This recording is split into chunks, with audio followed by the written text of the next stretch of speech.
But just because a man gets you pregnant does not mean you're gonna raise a big happy family. That's not realistic. I'm really confused because they're really having a baby with a guy who they don't see as, you know, having a family and all that with. Well, don't sleep with the guy then. Why are you having unprotected sex with men when you don't even see that guy as a worthy father, husband, you know, someone you're gonna have a family with? Have you ever thought of that? Lead us, speed! Tell me you're a trumper. Without telling me you're a trumper. I'll go first. Shabam! Marital. That is cool.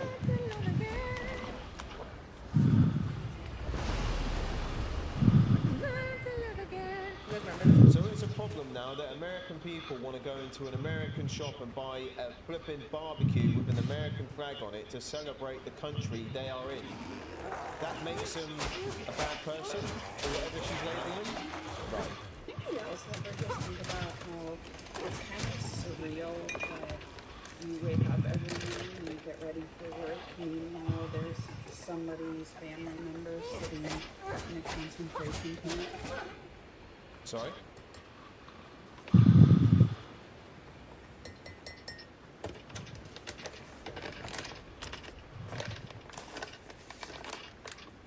Concentration camps? Am I missing something? I think she should get herself to a camp though, maybe a boot camp or something. I think she could learn something from that. No, I get it. I don't have my phone on.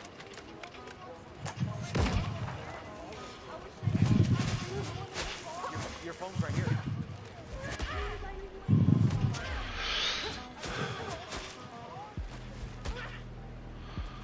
The fuck?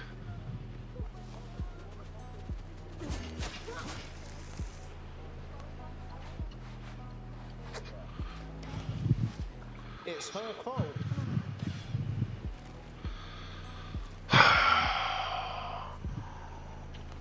What a donut.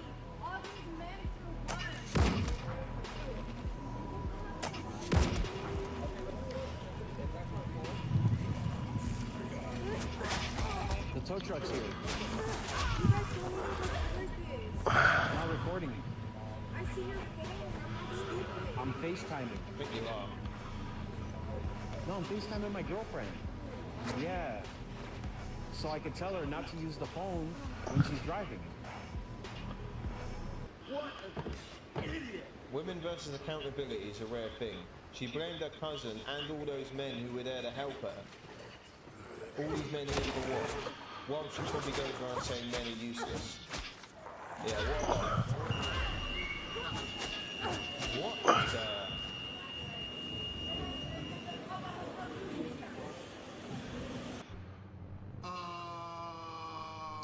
Okay, we are cooked.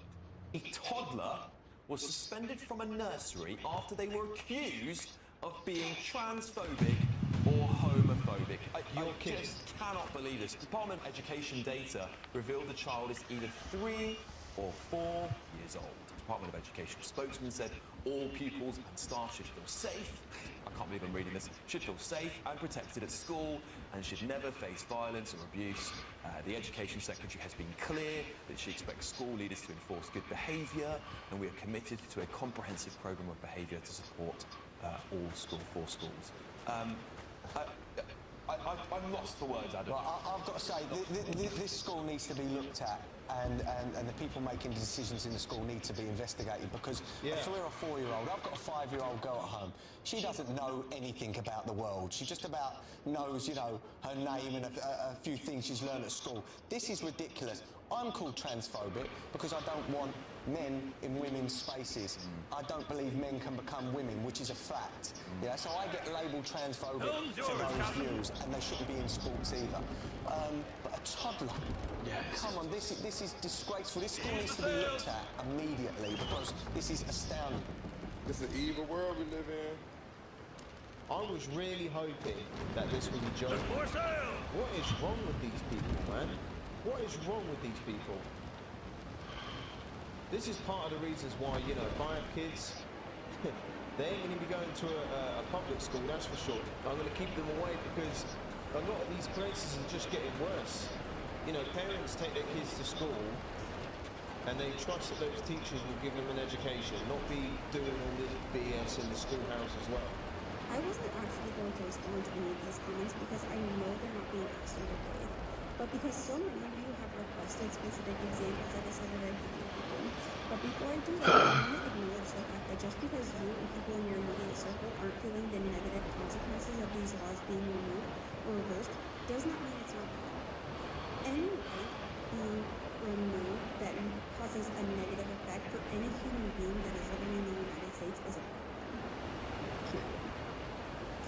But now that I've gotten that out of the way, I'll give you a few examples of rights against everyone. Let's start with the right to due process. What about birthright citizenship? What about women's rights to reproductive health care? What about civil rights for members of the LGBTQ plus community? What about the role that diversity, equity, and inclusion policies? I personally think those are all Body count is so stupid. Like having sex with somebody, the same person 300 times is the same difference as 3 people with that one person. Because it's not about the body count, it's about who has that woman's mind. So that's my position on body count. I think it's hypocritical.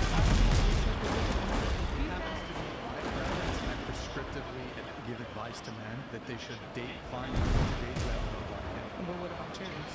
Well, why would that matter? That's hypocritical right there. That is hypocritical because why should a woman's body matter? How much money do you make? Wow. Pocket watching is a sin. Congrats on the reverse Uno. Have you ever dated a man who makes more money than you? Wow, you're a hypocrite. Come on. She can't apply it to you. And the fact that it matters to you, it says more about you. Because you worried about a woman's body count, and you should be worried about. Just telling everyone what a high body count without actually telling everyone. That's all she's showing. How you can take over your mind. Because it ain't about the mind, it ain't about your sex. It's a bunch of word salads. We haven't even got to say why a woman having a high body count is a horrible thing. We've said it many times, but she's got a high body count and she doesn't want to be accountable. And the wall is undefeated. She's going to meet it pretty soon. I chose their second interview for a position because I shared that I'm part of the LGBT plus community and I need to find a workplace that is LGBT plus friendly. I could tell immediately as soon as I brought it up to her, I was like, this is a big part of my identity. It's something that I'm not going to hide about myself. So I'm going to find a workplace that is LGBT plus friendly. And I could see. I don't think you need to hide it. You've got the haircut, the monobrow, and you're saying the same things they obviously need to say, so I'm pretty sure that person knew about you actually telling them. Come on, there we go. Fuck her! I was like, damn, fuck. I really shared that part of myself and do not want me to work for you anymore. I get it. That's the thing. Conservatives or moderates just want to not talk about it so they don't get it. I am not going to be in a workplace where I'm going to spend 40, possibly even 50 hours of my week and not talk about my personal life and the people that I love and what my life is like. I am not going to hide parts of myself to make you comfortable.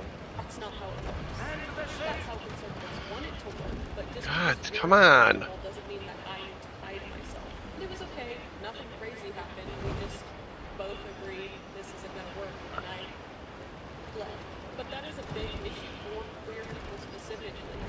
I do need to turn down positions that could be great jobs because of them, and because other people are uncomfortable. Why does this person think that the world cares about what he or she is saying? I don't know. But you're going for a job. It's weird, isn't it? And these people have to put that LGBT stuff as a label on everything they do. Like, no one cares. If you follow that, great. Do what you got to do. Do what you got to do. That's like going to a job interview and saying, I'm part of the PS5 community, just so you know, and if none of you agree with that, then I'm not going to work for you guys.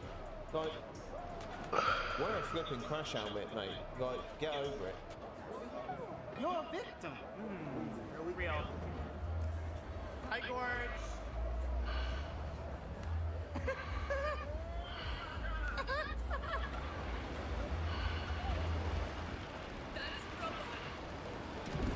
What the fuck? What is happening? Come on. I've seen it all now.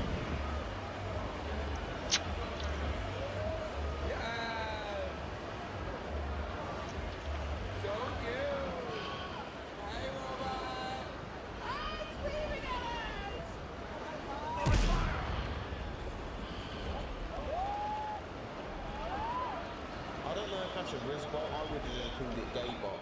Yeah, he was acting suspicious. Why are you gay? This isn't You are gay. One killer of children in the United States.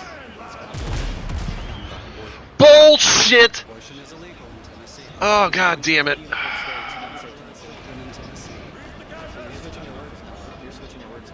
Number one killer of children in the United States and in Tennessee is gun violence. If it's the United States, then it's not gun violence, it's abortion. It is. It is. Would you disavow abortion? You're switching topics there. If you're talking about protecting kids, then I could flip it on you and say your idolatry is abortion. So could you disavow abortion? I'll never have an abortion. Yeah, of course, but could you disavow it? Could you No, you're not. You're backing your own self into a corner. It's idolatry, which is the worship of weapons, the worship of false idols. Can you disavow abortion? I can disavow that Satan has a grasp upon you. Can you disavow abortion? I can disavow that you have been led Can you disavow abortion? If you can't disavow abortion, then your idolatry is abortion, and by your definition. You are shrouded in a veil of satanic worship. Fallen to fear, to violence. Disavow abortion. If you're going to stand Come the fuck on. looking for a debate, and then when you're presented with one, you don't want one, then maybe you should have reconsidered even going out with a sign in the first place, pal. Keep going. Keep going. Keep going. Keep going. You're not. Keep going. Come on. You may not video us. Keep going. We do not give you permission to video us at all. They're in public. Can you please turn it off? I don't know if you what you're doing right now is an aggressive act. You understand that? What you're doing right now is an aggressive act. You do not have permission. Someone's calling right now, so you can go in trouble for what you're doing. It's posted multiple times. You don't have permission. This is really creepy and inappropriate. You don't have our consent to film us. Like, just get out of here.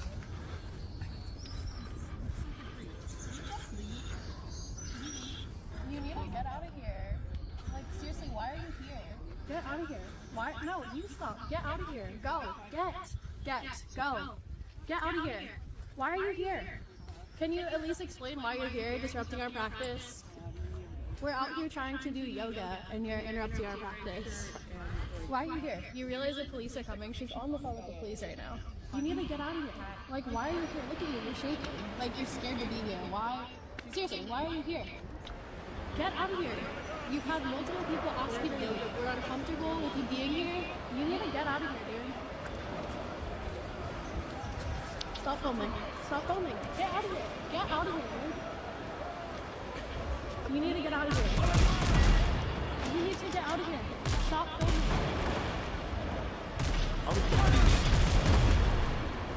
Get out of here. Stop filming. I'm just gonna. Do you have ID? Do you have your identification? Can you take the mask down? Can you take the mask down? Okay, we're not gonna comply with our request. I'm gonna have to leave the area, okay? Exit the park. This way. This way. We need to ID folks to make sure that there's nothing more going on with you. And if you know you're having an emergency, if you can't verbalize with me. So, this way. Keep doing that. Mask name, please. Please leave. Please leave. Come on, come on.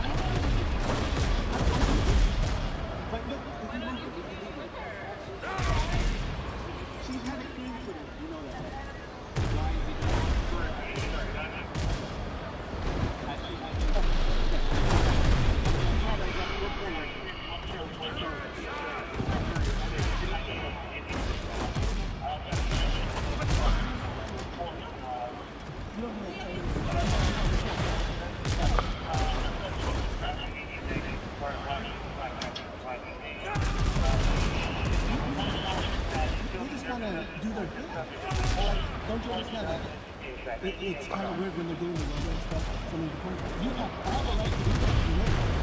But they're just asking you, as a human being, person to person, can you like give them your privacy? Look, I'll contact the street privacy or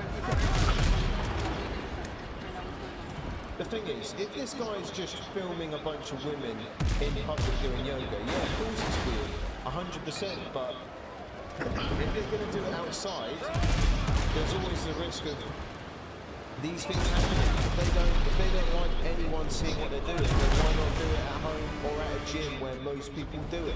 But yeah, if this guy's just out there filming women doing that, then yeah, he is a flipping weirdo, I'll give him that. You guys have to let me know what you think in the comments.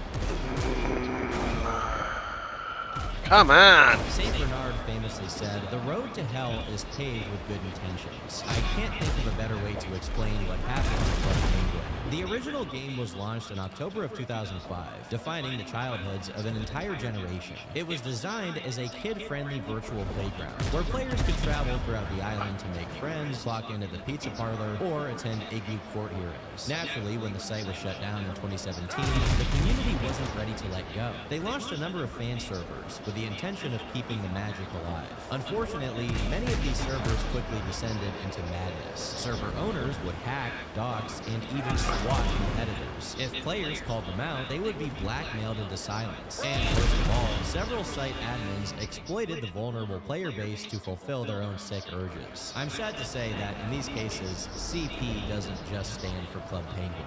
These are the Club Penguin villains. Club Penguin Online is maybe the most concerning of all unofficial servers because it somehow managed to get media coverage as if it were the return of the Come on! game. And even when the articles acknowledged it wasn't the original, they did so in the body of the article, while their clickbaity title still suggested it was the official game coming back. This is definitely by design, as the original game previously operated under the name Virtual Penguin, before the official Club Penguin shut down. So Virtual Penguin changed its name to Club Penguin Online to capitalize on the influx of traffic from so many people looking up the game again once they heard the news. Although taking advantage of opportunistic search engine optimization is not a crime, make no mistake, there were definitely some criminal elements involved in this server. In early April of 2020, YouTuber Joey Hughes made a series of videos called The Sick Truth of Club Penguin Online from a former staff member. Today I'm making this video because I want the world to know what Club Penguin Online is doing, what the owner of that game is doing, and the evil, the sickening, the disgust that that community has and that is hiding from you, the user. According to Joey, he had been playing Club Penguin since 2007, but he lost interest in the game due to the subscription model introduced when Disney purchased the property. The new management made it so that you had to pay actual money in order for your penguin to be allowed to wear clothes.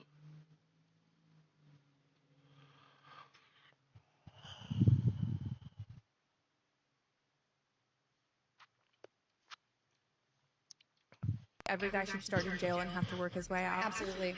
What? Well, it's only fair then that every woman's got to start in the psych ward and she's got to work her way out from there. And unfortunately, I'm afraid both sides are going to have some lifers. But we'll see. And something tells me I'm about to get fired, so I'm gonna record this because I have no idea. I have no idea what's going on. Uh-oh.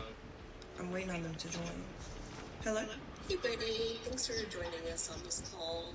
I wish this was under better circumstances. After reviewing a video you posted online, upper management has made the decision to terminate your employment effective immediately. What video? We recently became aware of a TikTok in which you appeared to urinate on the floor. What? While we understand the video may have been comedic in nature, it does not align with our company's values. In fact, several employees came across the video and expressed concern. What I don't know. I need more coffee to function that's understandable. As a result, we have no choice but to let you go. Your final paycheck will be processed within the next pay cycle, and your access to all company systems has already been revoked. Just be sure to return any company property as soon as possible. I'll go ahead and send out that address for you as well, just to make sure you have everything. Okay, thank you. Again, we do appreciate your time with us, and we sincerely hope you... Congratulations, you played yourself. Who would have thought, eh? The consequences of our actions. Who would have thought? How many times do we see this, guys, where people post stupid stuff, and hers is it's the bottom of the barrel, isn't it? Let's be honest here. How she posted a video like that and didn't see the repercussions or the consequences down the road, I don't know. But we see this all the time. People got way too much confidence posting BS and stupid stuff on the internet and just think nothing's going to happen. Well, not for this woman. What if I just... No. She just spit in it? No. What? Well, no. No! What the fuck are you doing? A lot of women today act like escorts. If a man has to pay you for your time in order to go out with you, you're an escort, okay? Because us regular girls are not charging men money to take us out on a date. Yeah, there are a lot of women who don't really care about the dude. They just see the wallet. You know, a lot of women talk about feminism and equality and all that until a rich guy comes along and that all goes out the flipping window, doesn't it? Who taught you how to drive? There's a lorry right there. There's a lorry right there. There's a lorry right there. Have any superpower, what would it be? Wow, out of all the questions, that's a good I feel like I got a superpower right now. Got him. That was great. She walked into that one. I think that was the best response you could have done. That was funny. New it unlocked. Why the heck I just go get some ice cream, right? I get my ice cream, there's another guy in the store, he orders ice cream after me.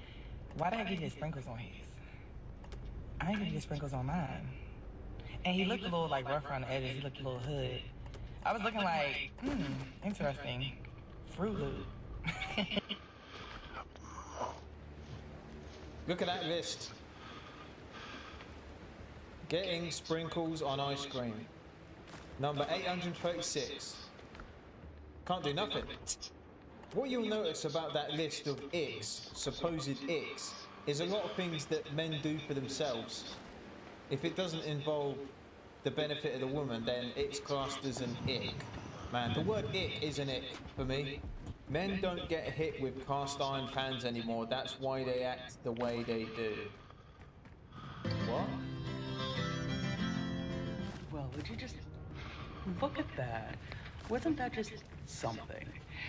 And I have been noticing the content of this particular nature growing in increasing popularity on social media lately. Because there are apparently some women out there that find domestic violence and physical abuse against men from women to be something to be joked about. They find it funny. Yeah. Because if not everyone got to read what was stated there, let's review. If a man said this, the internet would come unhinged.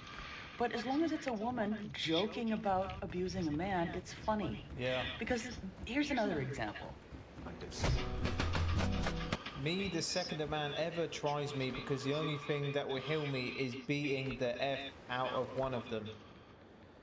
Wow. We know one thing's for sure, she's definitely a feminist. Someone is going to have to explain to me why some women out there, and some men, find abuse to be funny. Yeah. Because In the spirit of equality, a man would be canceled for that. There are a lot of double standards, especially on the internet. You know, and before YouTube, when I was doing the security stuff, a lot of you guys know, there was double standards there. You know, we were trained to deal with men and women differently. Even if they've committed the same crime, we can't touch them or grab them or throw them around the same way. With the men, yeah, you can pretty much do what you gotta do, you know, but with the women it's a bit more difficult. But even on, like that's in real life, let alone on the internet. Women can joke about a lot of things and say a lot of things about men, but men can't do the same. Men see single women and mothers as a more valuable asset to their life. Let's be real. There's something favorable and unfavorable. What's the unfavorable? The unfavorable thing is the cope and ego that surrounds women that think that is. It's not. I didn't say you're unlovable. It's less favorable. Biologically. But why? Because you have to take on the... I don't mind going to you're in a way, extending your resources to things that aren't directly connected to you. Right. Right. And this is why I recommend people be beautiful people. I don't care if you have 6 kids and this is your 3rd divorce. I mean, that's probably revealing that you're probably not so good. But let's just say that you are somebody that actually reflects on these things and understands how it has affected you. Now, that's a very important thing to show maturity of a person, that these decisions come at a consequence. Can you recognize the consequence? Most women deny the consequence and by default make themselves pretentious and ugly to those men immediately. And then go, it's because I was a kid. What a barbarian monkey of a man. No, no, no. Your ego pushed him away, not the fact that you had a kid. Yeah, that's facts. There's a lot of good men who would date a woman if she's got kids. A lot of guys do that. Millions of men have done it. My stepfather did it. When he met my mum, she had me and my brother. He still did what he had to do. There's good men and women out there. You can't label all single mothers the same, but there are a lot of flags you've got to look for, because in this day and age, people are having kids with Tom, Dick and Harry just over a cheeseburger they got at a flipping McDonald's drive-thru. Yeah, there are red flags, but you can't label them all the same. That's what I'm saying. Because these girls will get taken out by a guy who's a good-looking dude, he's got no criminal record, he's got a good career, he's a nice guy, he buys her flowers. They'll cheat on that dude, but the guy who's just come out of prison on tag, his life's in shambles, he's got a criminal record of being violent against women, they'll go and have kids with dudes like that. Makes no sense to me. Really got on here and said, you know, I can tell how serious to take it based upon where we go for our first date. So everybody in the comments is like, well, all right, super. Where do you have to go on the first date for you to take a man serious? This says an expensive restaurant somewhere where he sets the tone for the rest of our lives together. No. Don't fall for it. You just are not Disney princesses, gang. Most of you are whores. Yeah. And it's not like don't deserve to go to an expensive restaurant. My thing is, a date is what? A date is for us to be understanding whether or not we're going to be spending our lives together and developing a legacy, which is children and marriage. So, what part of that says you got to eat a $500 steak to figure out if you're going to be yeah, it's true. You bonehead. What the do you be talking about other than nothing? I got it. Nothing. Because every face tells a story. Being 30 game, you're just old enough to peep through the board. You're a seasoned veteran at this point. But you're just young enough to entertain. See, when you're 40, you don't even entertain like this. I'm young enough to be like, no, you're dumb. Yeah, he's right. It is. You're meeting that person which you've never met before, and it only takes a few seconds to get the indication that if this date's going to go well or not. And yeah, having a 500 quid steak isn't going to validate that. So if anything, if she is demanding that you take her out to this place, she has shown you that she ain't wifey material. Because a girl with good morals and all that, she ain't going to care about you spending an arm on your left nut to take her out for food. A coffee date is fine. I'm quite literally rolling around in a horse trying to get this bottom thing off my car. I want that. I'm gonna cry. I'm trying to get this off, and I need a screwdriver. I just wish someone would pull over and help me. Someone just pulled over, no way. Remember guys, these are the same women that say they don't need men and men they run into in public are aggressors, they're going to attack them, they sexualize them, all this stuff. Fair enough. Until they actually need them, like this flipping donut. I do feel like when I was on TSR, That's So Raven, I felt like boys watched the show because I had big boobs. Stop the cap. Like I feel, yeah, I do. I feel like that was the thing. So funny. No, I feel like they came for the boobs, they stayed for the comedy, but like, Is that a chapter? because That is a chapter title. they came for the boobs. What is you talking about, Raven? What? Big boobs? What, Larry? Don't know, mate. Who turn on Disney Channel to look at some titties? Helm's man? yours, Captain. We care. We come. We entertained by it. That's like saying, oh, that's a turn on SpongeBob. I'm trying to see Sandy Cheeks. Nah, man, we entertained by you, sister. What the? Yeah, I'm trying to figure out. Because TSR, I'm thinking she talking about the shades one. She said, let's talk about that already.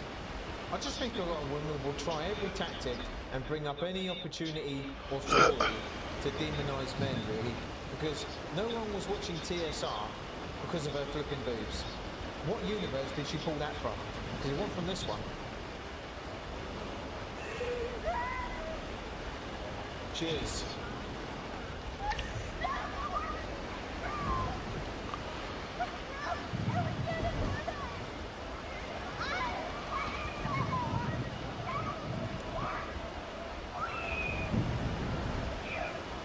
I'll be laughing my ass off if I was that woman.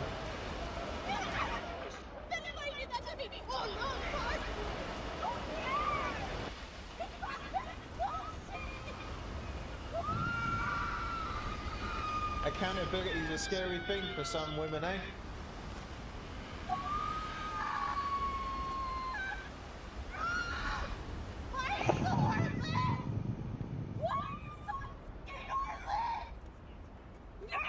Congratulations, you played yourself. Yeah, the situation she's in, it's shit for everyone. But you've got to be accountable for your own mistakes, and which you made. And that's it. I remember I literally tapped someone's car once. I got out and I was like, I'm really sorry. I happily paid for the damage, even though there wasn't any. You just, you made a mistake. And she was like, don't worry about it. Don't worry about it. I appreciate your apology. But this woman was trying to run from that. Accountability is some women's kryptonite, isn't it?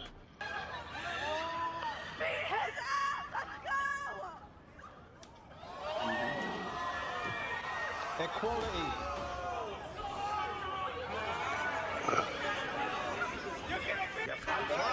Her face right here is enough evidence that she's way too confident going around hitting dudes, and he's just restored her back to default settings. Because you can tell she's done this before, and she couldn't believe she actually got a reality check, which she's never got, clearly. She came out here and attacked me, dude. I don't Whatever you guys, he needs to go to jail. He needs to sit in jail. I do want to press charges against him. Actually, I think that. When it comes to DV, it doesn't even matter if you want to or not want to. Really. Nope. Doesn't matter. Once the primary aggressor is determined. I have my kids in there. He shouldn't have hit me. You know what I mean? And Well, I'm sure his story's the same, saying that you shouldn't have hit him. Right. She came out of the door, and then I heard them screaming, and I looked out the window, and then I seen her hit a punch, and my dad blocked it like that, and my dad kind of pushed it off a little bit. Uh-oh. And that was it. And then my dad came in yelling and was saying, he was gonna call the police. She hit him. You heard it there. Listen to this. I did not put my hands on him. He hit me. Is there any way that he can just go? Ain't gonna work this time. My kids are asleep, and he had woke me up driving my vehicle. It's your guys' kids together, right? Yeah, it's our kids together. But he was trying to start an argument between me and somebody else, and then he got hit me. He hit me in my face. That's how he will try to make it to be like I'm lying. Ain't gonna but work. I'm not lying. There's a mark on my face. Well, right here, it's like, I don't know if it's because you're rubbing it or what. No, he had hit me. You hit him in the back of the No, head. I did not do any of that shit. And I didn't hit him. That's your son out there? No, that's my stepson. That's his son. I mean, do you think, how old is your stepson?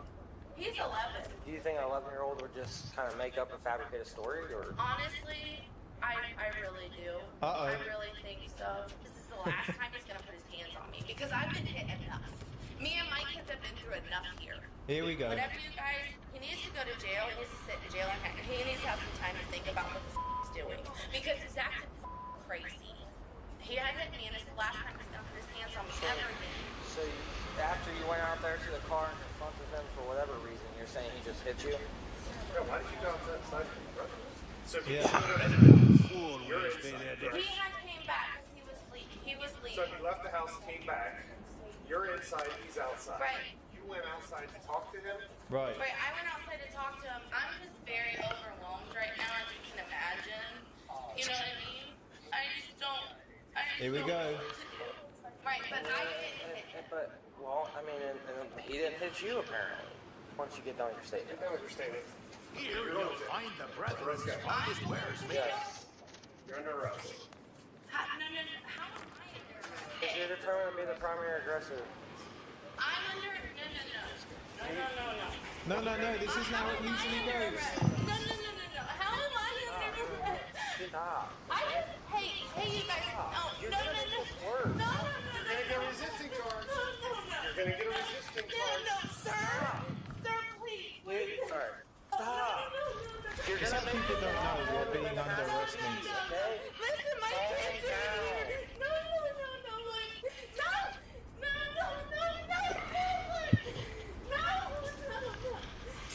No, sir, I didn't do that. I'm not being an aggressor. No. What a donut. Stop it. Oh my God.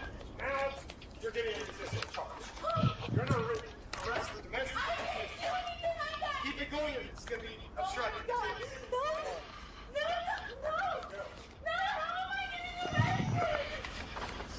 How am I getting arrested? She's gonna get another charge.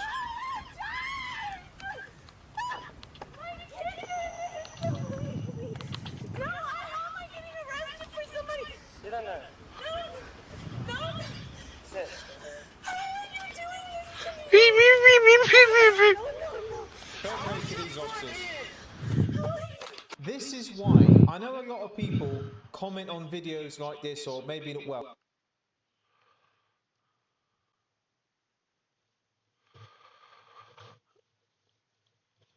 instant karma. Liberal man insulted a 9/11 widow, saying her husband should rot in his grave. Yikes. Then he gets confronted by her very large son. Just watch the reaction. Too perfect. I'm excited to see this. You, Alex, don't worry. My husband died in 9/11. Good for him. Good. Those NYPD were a bunch of fucking sodomizing immigrants with their bully sticks. So yeah, your husband probably should rot in the grave.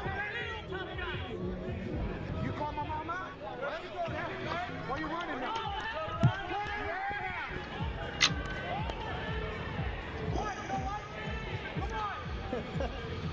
He's running now. Yeah, that's right. Go home,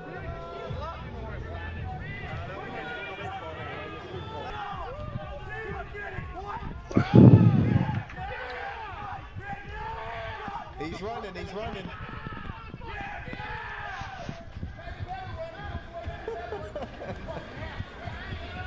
This might be one of my most favourite clips we've watched on the channel. This could be the one. I know I've said that a few times, but I think this is it. This is the perfect ending. This is the definition of F around and find out. I'm so glad it happened to this spineless little dork. I bet that was one of her most proudest moments as a mother right there. Because it seems like with these people, everyone's tough until they have to be tough, and then they bottle it. How could any decent human being even think about saying that to somebody, let alone actually saying it? I kind of wish the son caught up with him and restored him back to factory settings, because some of these people actually need that. Because you best believe, if this guy caught up with him, the son, and sent him to the Tooth Fairy, who would this guy kill? Who he supposedly hates? Yep, NYPD. The people he was literally just trash talking to that poor woman. What a flipping donut. I think if you employ people who are full of hate So you think that ICE as a whole, like every individual, or for the most part, most individuals in ICE are full of hate and rage? I do. What? Towards who? People of color? Anyone who's not a white male. But Renee was white. She's not a white male. Maybe she identified as a man. We don't know. She was. That's true. Right? Now you're going down another slip. Well, we don't know if she was or not. We don't know. That she wasn't a white man? Right. She looks identified as a man. Who cares? ICE agent identified her as someone who shouldn't do. She deserved to be murdered. Is that what you're telling me? Was she protesting or trying to run one of them over? She was not trying to run one of them over. Have you watched all the I've watched every angle, including the new one that came out yesterday. Wait, did you see the angle? You're claiming that you want to argue on some nuance, but you're not. For them to go, for cars to go, and then she turned away from him. And for him to say, "You bitch." He was right in front of her. He was right in front of her. Or he was right in front of the car. What these people are claiming, it's not really true, and Eliza caught them out with that one. How do they know that she was a white female and all that? Because you never know with these people. They make it up as they go along. And he also is right second to that. The angles of what actually happened to that woman show otherwise, because she wasn't exactly walking down the street sucking a lollipop, was she?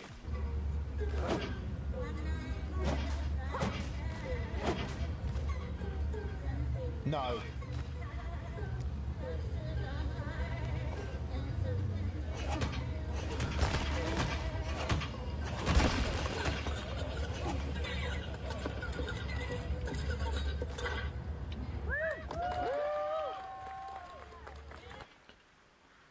What am I doing? What am I even doing?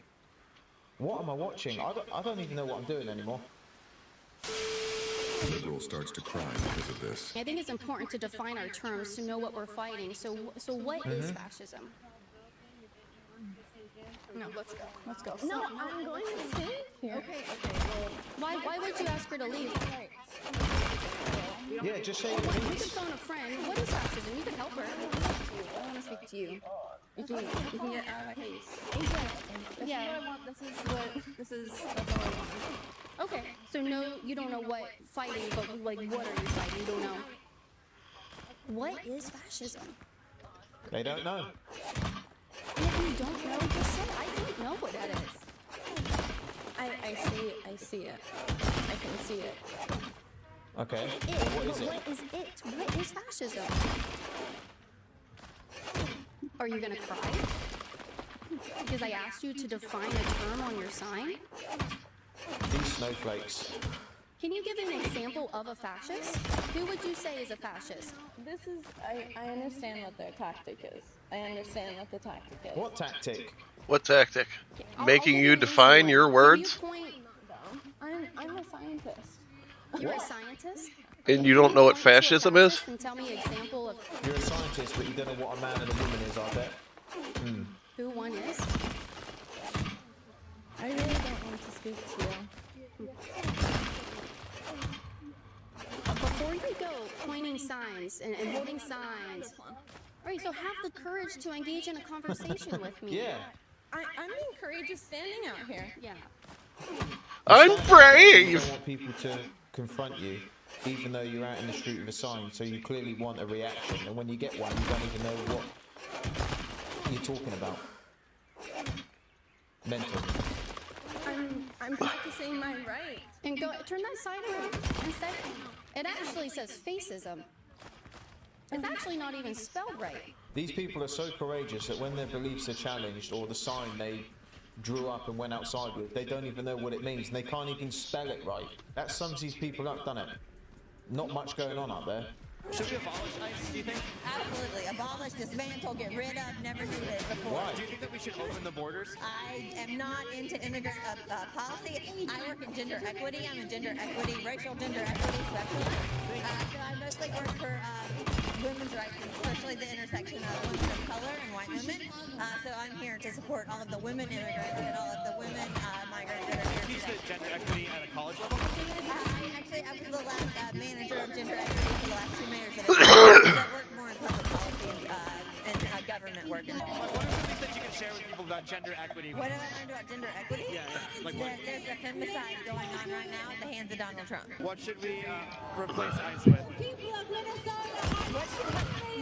immigrants that can actually help us learn how they got into the country in the most safest way possible, and how we can allow them to keep coming into this country. I don't know about that one. Let them take over that control. Let them be in charge of border patrol. Let them. It's their issue, correct? Let them be the ones in charge. The people who. How exactly does that work? Like they come over the border and they. That's not the policy that I'm in. Yeah, okay. Wow. You think you can, and you don't. You don't. The scariest thing about these people is that they can vote, and we've all got to share the same consequences of what these brain-dead vegetable egg Just gonna sit on my heart like that. for. Remember, these are the same Muppets that were doxing ICE. Made a video a few days ago, it got taken down for the usual reasons, of course. So I made some changes and I added it on to the second half of this video so you guys can enjoy that, because that woman is just like this one, a flipping idiot. Here we go again, ladies and gentlemen, another flipping donut who thinks they're untouchable, doxing ICE agents. We've seen how this goes. Do these people not learn? Clearly not. Let's get into it. So, it has come to my attention that ICE is staying at the Crockett Hotel in downtown San Antonio, which is right behind the Alamo, and I used to work there. Oh no. This was about 2 years ago. I was a barista. They have a little coffee shop there. That's it. No, but anyways, yeah, just be careful. They have cameras in the parking lot, and just wear a hoodie. But yeah, if you want to go over there and raise hell, because I know that place like the back of my fucking hand. Yikes. I just found out that the store that I work at is being liquidated. I work at Francesca's, by the way. They're closing, but whatever. And I don't start school until Tuesday. So, guess what I'm going to do this weekend? Oh no. As you can tell, her reaction is pretty arrogant, she's pretty cocky.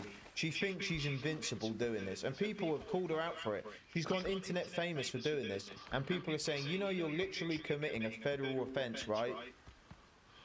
Does she want to listen? Absolutely not. She's carried on doing this clown show, and she's still in denial. Well, it looks like the FBI are on her case. People have reported her. It's only a matter of time until they come knocking. I'm all for it. If you're going to do stupid stuff like this and then say the consequences aren't going to happen, you are delusional. Like this next video, she's made a few follow-up ones pretty much mocking everyone who's calling her out in the comments saying, you're stupid. You know, the FBI are onto you. They're going to come knocking. You've committed a serious crime. But she doesn't want to listen. And she's continuing to mock everyone and act like she's invincible. Bitch, where? I'm at my Pilates class right now, eating a banana, enjoying my fucking sundae. How do I seem nervous? Stupid. I just find people like this very strange. There's a lot of things you can do online. If you want to be somebody, this isn't the way to go about it. So this video, I can't play the sound because she's got some music playing, you know, copyright and all that. They think the FBI cares. How I slept knowing I'm an FBI baby and nothing is going to happen to me. So, yeah.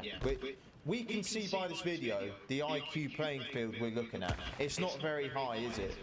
You know, we covered a video a few days ago where a woman did the same thing and she's facing up to 5 years in jail for doing the exact same thing. These people never learn. What do they think's going to happen? Because like I said to the last donut who did the same thing, they're inciting violence and they want people to literally go and find these people, go to their house, go to their place of work where these people are at, and be violent towards these people because they don't agree with them. That's what they want. They are inciting that. They say that that's not what they want, but we know that's exactly what they want. It's easy to act tough and act like you don't care online until someone actually comes knocking at your door. That's exactly what's going to happen.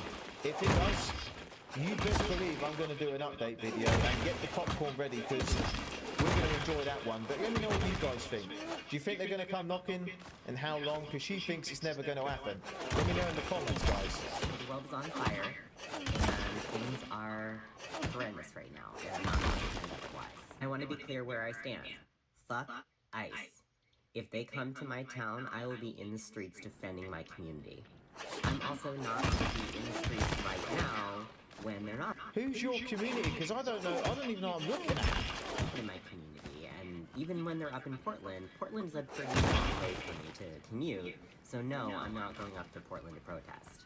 What I am going to do is keep holding space for people and keep really cultivating the world that we want to exist and helping to give hope and a creative vision to the world. I think that's my calling. And I again want to be clear, I do not see this as an excuse to look away. Looking toward hope is looking at what we are fighting for rather than what we are fighting against, but we are still fighting. Anyway, I think that's about all that I have to say, but I really wanted to get that out there, and I want you all to hear me. Don't look away from this. It is so important that we keep paying attention. I want to look away. And it is so important that we keep cultivating kindness, gentleness, connection, creativity, joy, all those things that bring us hope in dark times. Keep fighting, keep loving each other, keep being kind. I'm confused why these people with blue hair who don't even know what a man and a woman is, they don't even know what they are. What does ICE have to do with that? I get confused here, and this person's saying keep fighting. Mate, this person's still fighting basic science, so I think you should just stick with that, pal, because you haven't even figured that one out yet. Hey, white people, you need to start being armed during the protest. I'm serious. What happened to Renee Good would not have happened if every white person in that crowd around them had a rifle on their back. I find it weird when white people make videos saying white people need to do this, white people that. It's weird. It just would not happen. The DHS and ICE who are showing up to all these protests will not beat you with billy clubs if every white person has a rifle on their back and a pistol on their hip, especially if you live in an open carry state, and there's a lot of open carry states. So there's nothing illegal about you showing up to a protest with a rifle on your back. And I'm telling you right now, the protest will be a whole lot more peaceful if both sides have rifles on their back. And right now, only one side of the protest has a rifle on their back. And that side has an overexertion of power, and they're doing things that are, you know, not lawful against the people who don't have rifles on their back. So white people, if you're going to a protest, bring a rifle. So a few people have been killed because they've tried to be violent towards law enforcement or they've been armed. So now we're going to tell more people to do the same thing? I don't know about that one, mate. Maybe you should protest not by trying to run people over or just trying to be a rebel. Why don't you just stand off to the side, protest, do what you got to do? That's fine. But these people never do that, do they? You can go and see the videos for yourself how these people protest, and it's not peaceful. You know one thing that Hating Man has trained me for? Is literally trained me for chasing fucking ICE cars off of my street. 5 of them right now. Ball nose ring, you already know, ladies and gentlemen. Yep, they've all got one. Following down the neighborhood, honking, blowing whistles, telling them, God. All that rage that I have felt towards men is coming out. What? I have been trained for this moment, bitch. I will follow you everywhere. See, this is where a lot of it comes from. These people are just man-hating lunatics. The only reason people would run away from this woman is because we think she's flipping nuts, which she probably is. This is how crazy these people are. ICE were recently detaining a known PDF file, who had all sorts of stuff on the hard drive, who's doing horrendous things. Those people should be 6 feet under the dirt and think nothing else about them, if it was up to me. The world is a better place without them. But anyway, these people were trying to save him. They were defending him. They were trying to stop ICE from arresting this person. That's how insane these people are. They protect those people who don't even deserve to breathe the same air as us. Really. It's scary. I just feel like as white people, we gotta step the fuck up. Yesterday, 10 years ago, 10 years before that, 10 years before that, 10 years before that. Just, our fucking neighbors are at risk and we need to be in the streets. The people that are so obsessed with racism and calling everyone else a racist, they're so obsessed with colour and race. You know, they can't say a sentence without calling someone a white person or a coloured person, whatever. They're so obsessed about it, it's weird. Every fucking day. If it's not you today, and you take a break, somebody else you know, get them out there, take their place. We gotta do this in waves. We gotta protect ourselves. We gotta protect our neighbors. But it's time for white people to step the fuck up. She got a fish tank on her head? What the hell's wrong with her? Oh my god, she's got wearing a gas It's mask. been wild to watch. I've only been on the ground here for 2 days now, and watch the community organize in such a quick way. Obviously, you guys have been doing for weeks and months. And what has it been like to see the community of Minneapolis like really come together? It's about time. It's about time because people of color have been screaming about this we can't even count the years of how long. It's hard to believe that these people are real, but unfortunately they are. I wanted to show you a little tutorial on how you fold a keffiyeh to protect your identity and also use it as a face mask. So first, you want to fold this in half, triangle ways. You're going to take this over your head, put it a little farther over, You can't hide the bull nose ring, though, can you? and flip it up a little. You have it slightly off center, so one side Motherfucker! is longer than the other side. Then you want to take both sides behind you and just switch it. Not tight. Right, just keep it like that and stay at home. I think that's the safest option. Then take the shorter end, stick it into your little pocket up here. Then you take this edge around, the longer edge.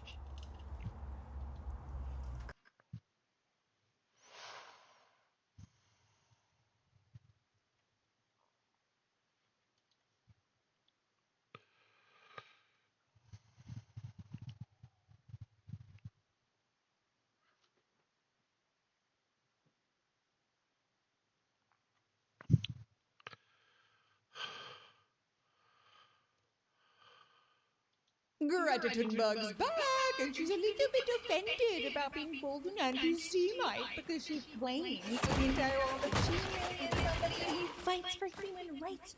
So how could you say that I just hate Jews when I'm really doing everything possible in the whole entire world to fight for humanity? I apologize to all of you who have had enough of needing to watch this young female. Let's see. Apparently recently the Israeli government released a report where they identified me as the second most dangerous anti-Semite in the world, and the reason is for me using terms such as genocide, siege, and mass starvation to talk about the situation in Gaza. Anyway, the genocide continues, and just some weeks ago, Israel passed a new law to impose death penalty based on race, only for Palestinians. This is apartheid. And on Palestine Prisoners' Day, April 17th, the world will rise up against this new law and against apartheid. We must activate all parts of civil society to demand imposing sanctions, divestments, boycotts, accountability for war criminals, and ending our implicity with genocide and apartheid. It is the bare fucking minimum. So get organized and show up on Palestinian Prisoners' Day, April 17th. I'm not here to critique the government decisions. I'm here to talk once again about how Greta has come up with some theories about what is really going on. Israel has finally passed a law that only focuses on basically taking out Palestinians. That's not exactly accurate. Israel has not introduced a death penalty for Palestinians. Israel introduced a death penalty for terrorism, Greta. Now, you must ask yourself why it is that you think that it is for Palestinians and Palestinians alone. Was that a little Freudian slip, my darling? Did you maybe give away the fact that you're admitting that Palestinians really are the terrorists in Israel? Is that what you're admitting to? Yes, there absolutely should be a penalty for people who go out there to execute, especially given the fact that you have the Palestinian Authority funding these people for life, giving them stipends. Huge amounts of taxpayer money from America and from Israel goes towards people who have succeeded in going out there and murdering, and then they get a hostage deal which incentivizes them to try and kidnap more people. It isn't all about mess. It is about time that they actually realize that if they do go to committing acts of terror, then they might have to pay the price and suffer the consequences of it. Greta Thunberg's back, and she's a little bit offended about being called an anti-Semite because she claims to the entire world that she really is somebody who...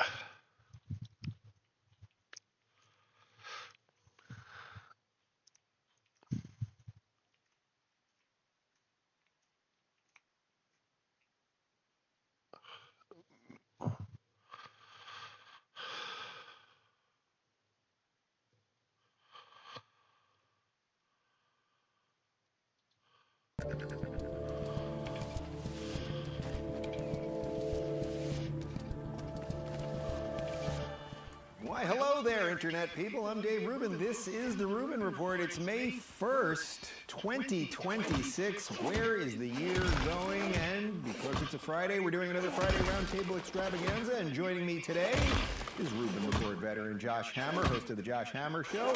And joining me, first-time Rubin Report guest, and Ed, I hate to tell you, it can always be last time, too, depending on what happens for the next 40 minutes.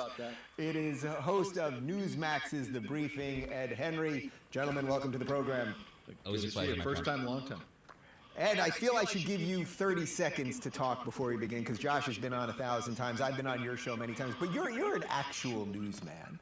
You know, I feel like, well, but you are. I mean, you've done the mainstream thing, you've bounced around doing some things, but you're a real sort of DC newsman, which I feel like in some sense is almost doesn't exist anymore. Yeah, it's so foreign to look at it sometimes. Like, obviously the Correspondents' Dinner was overshadowed by this awful shooting, but you know, the whole pomp and circumstance and the preening and stuff, I definitely was part of that. So I did that for years. I was president of the Correspondents Association. Now I live in South Florida, like both of you.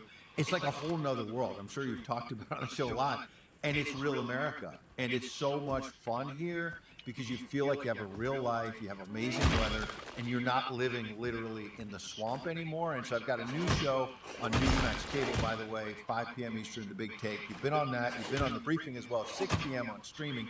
So at Newsmax, like everybody else, obviously we're doing a little bit of both. We're still doing cable. We're still doing streaming. The fuck? Oh my god. Streaming more now, I guess, is called Newsmax 2.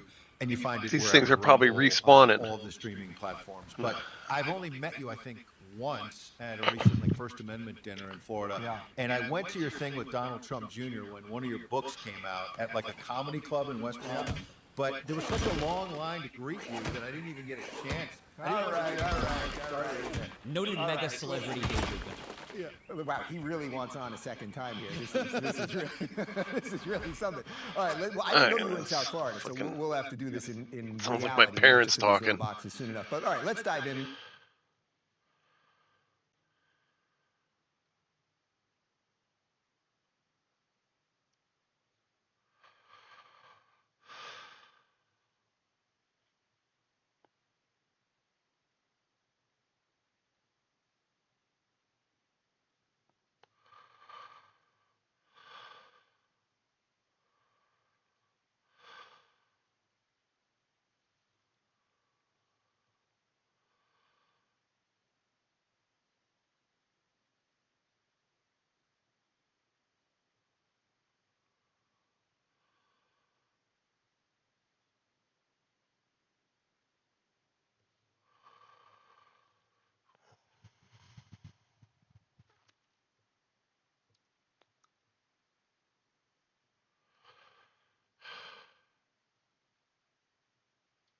You work for a defense contractor? Wow, that is not who I thought you were. Can I get some pronouns going?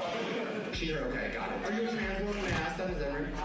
You're a trans woman. Now, are you the only trans woman working at the defense contractor? No. There's just a defense contractor full of trans women? Guys, I don't know if there's ever been a better clip than this when it comes to pointing out leftist hypocrisy and just the state of leftism in America in general. Let's talk about it.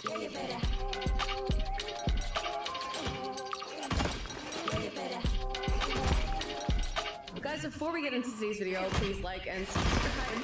Today we're doing a little fun where we're reacting to a little bit of crowd work from a comedy show where a trans woman who also works at a defense contractor gets questioned.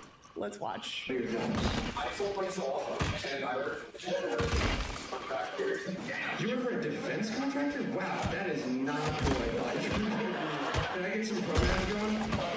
She heard, okay, got it. Are you a trans woman? May I ask that? Is that right? You're a trans woman. Now, are you the only trans woman working at the defense contractor? No. There's just a defense contractor full of trans women? It makes sense at the end of the day to think about it because they're in fact biological men. Womp womp. Just dropping bombs on brown people?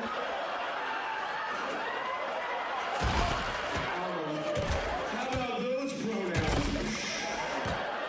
Okay, so you make motors for what exactly? Rocket motors. Oh, rocket. For rockets. So like when that school in Iran. Dude, that's a pickle for a liberal, don't you think?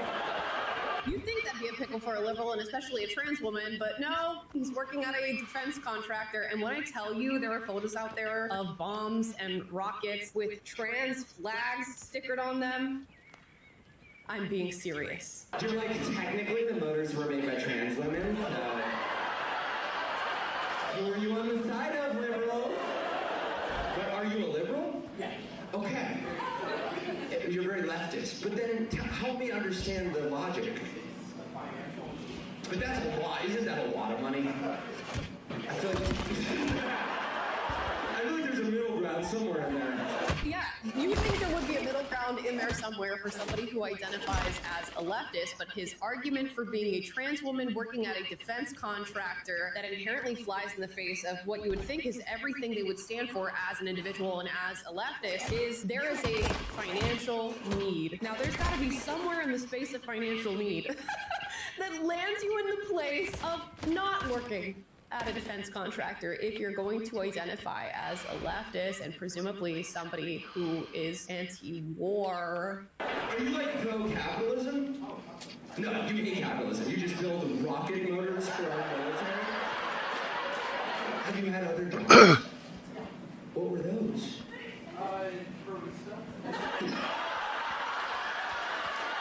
You got radicalized at a Starbucks thing? It was local. Oh, sorry. How dare I accuse you of working at a terrible corporate entity like Starbucks? I don't understand you one little bit. You go to therapy. You talk about building the rocket motors in therapy? Okay. Tell me where your trauma is. If you didn't catch that, the person said, I go to therapy. Okay, and he goes, yeah, do you talk about the fact that you build, I don't know, rocket launchers that end up flying into foreign countries? No, I talk about my trauma. Your dad is your trauma? Yeah, you know what some people's trauma is? Getting hit by a highly... Wow, I don't think there's ever been a better video that exemplifies leftism to its very core. In a young man traumatized by his dad, his dad made him play t-ball, but he's bombing people. And not because they support the mega corporation, but then jumped from that mega corporation to working for a defense contractor, building rockets that get launched into foreign countries. But they hate capitalism, identify as ultra-leftist, and they're trans. So there's that. I guess at least we know these huge defense contractor companies aren't discriminating in their hiring processes, and actually behind the scenes there's a bunch of leftist trans women, you know, running the show and building the rockets that we're launching into foreign countries. Now, this has a lot of split responses to it. One presumably left-leaning person responds, oh yeah, so she has to starve while fighting against capitalism? Sure, bud, you're right. Just don't forget, if she doesn't make those rockets, someone else will. You just hate the left or trans people. Okay. Attack! God damn, you're just standing there with your fucking sword on your shoulder. Leftists with financial need and trauma the who fuck? only care about pronouns while murdering black and brown people literally around the world they don't receive enough despise. I gotta say, this is just so indicative of leftism to me, and I say that as somebody who was on the left and who was a raging, and I mean raging hypocrite in virtually everything I was doing every single day. I would have said I hated capitalism, identified as an anti-capitalist. Meanwhile, in my daily life, I was contributing to capitalism in ways I was not in any way forced to do. There was no financial need for me to do the things that I was doing at the time. While saying I was tolerant and anti-racist, I was promoting some of the most racist beliefs one could possibly have, and we see that with leftists just so very often. Whilst claiming to fight patriarchy and claiming to support women, I was supporting trans women, which are essentially men, just going into women's spaces, infringing upon their rights, getting in the way of their safety, just hypocrisy after hypocrisy after hypocrisy. And in this video, you have all of that hypocrisy and the absurdity of leftism itself placed in a box and wrapped up with a neat little bow. So that's fun. Guys, I'd love to hear your thoughts on this one. Just a fun one for today. Drop your thoughts in the comments down below. As always, I encourage healthy debate, so if you disagree with anything said in this video, do that just respectfully. And if you like this video, like, subscribe, and click the notification bell to be notified every single time I post a video for you guys each every day. And I'll see you guys tomorrow. Bye, guys. Yeah, you better.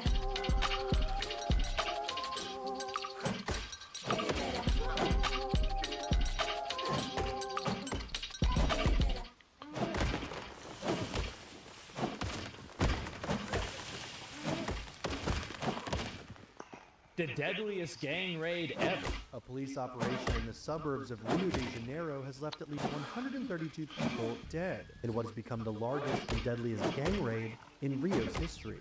The grisly operation saw explosions and gunfire ring out in the Brazilian state. So they just... How am I dying? Streets lined with bodies. Everybody's... Wait, there's no way everybody is sitting there celebrating, clapping with all the dead gang members.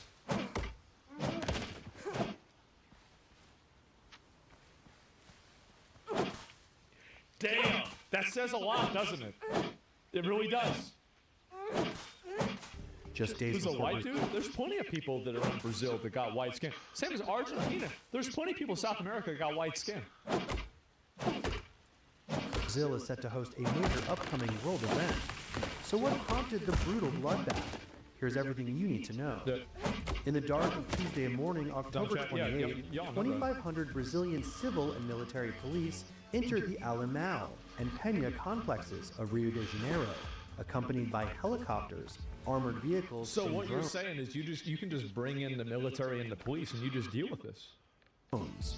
The state of Rio de Janeiro launched the raid, which it labeled Operation Containment, aiming to combat Operation Containment.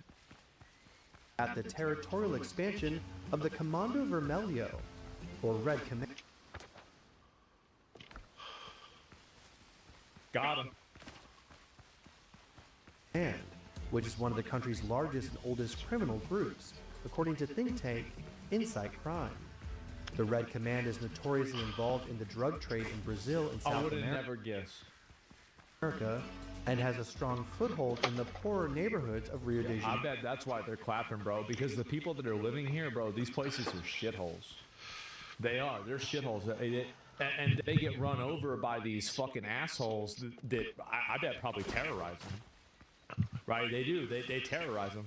And I really hope that, you know, after what happened with El Salvador and, you know, the pressure that Trump is putting on Venezuela, you know, we can finally, I mean, America, right, it's not really our job, but, like, it does affect us because the drugs come to the United States.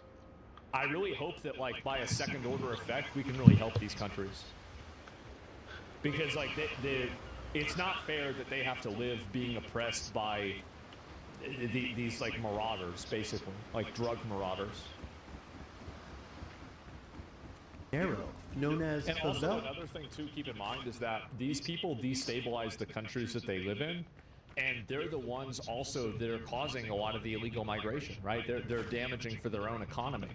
Like, it's if you really think about it, it's better. It's literally better for the United States that this shit is not over there even. Favelas are worse. The group has faced I just don't know. repeated targeted clashes with government troops and local militias in the past, who have aimed to take the favelas under their control. According so to the they actually thought that they were gonna. What's crazy is that, like, these guys think that they have an AK-47 and a gas mask on, and you actually think that you're gonna go up against these guys, like with fucking bulletproof vests, drones, helicopters, tanks, armored vehicles. Like these guys have vehicles with armor on them. These guys have armored vehicles. It's a whole different situation. Government of Rio, the latest raids in Alemão and Peña have been in the works for over a year. Got 'em. Police used armored vehicles. Also, look how young they are, bro. In Peña, These are have kids. been in the works for over a year. Police used armored vehicles to topple barricades set by the Red Command. So they just went in there and just drove through the fucking barricades. They just, bro, like the Kool-Aid man said, "What's up, boys?"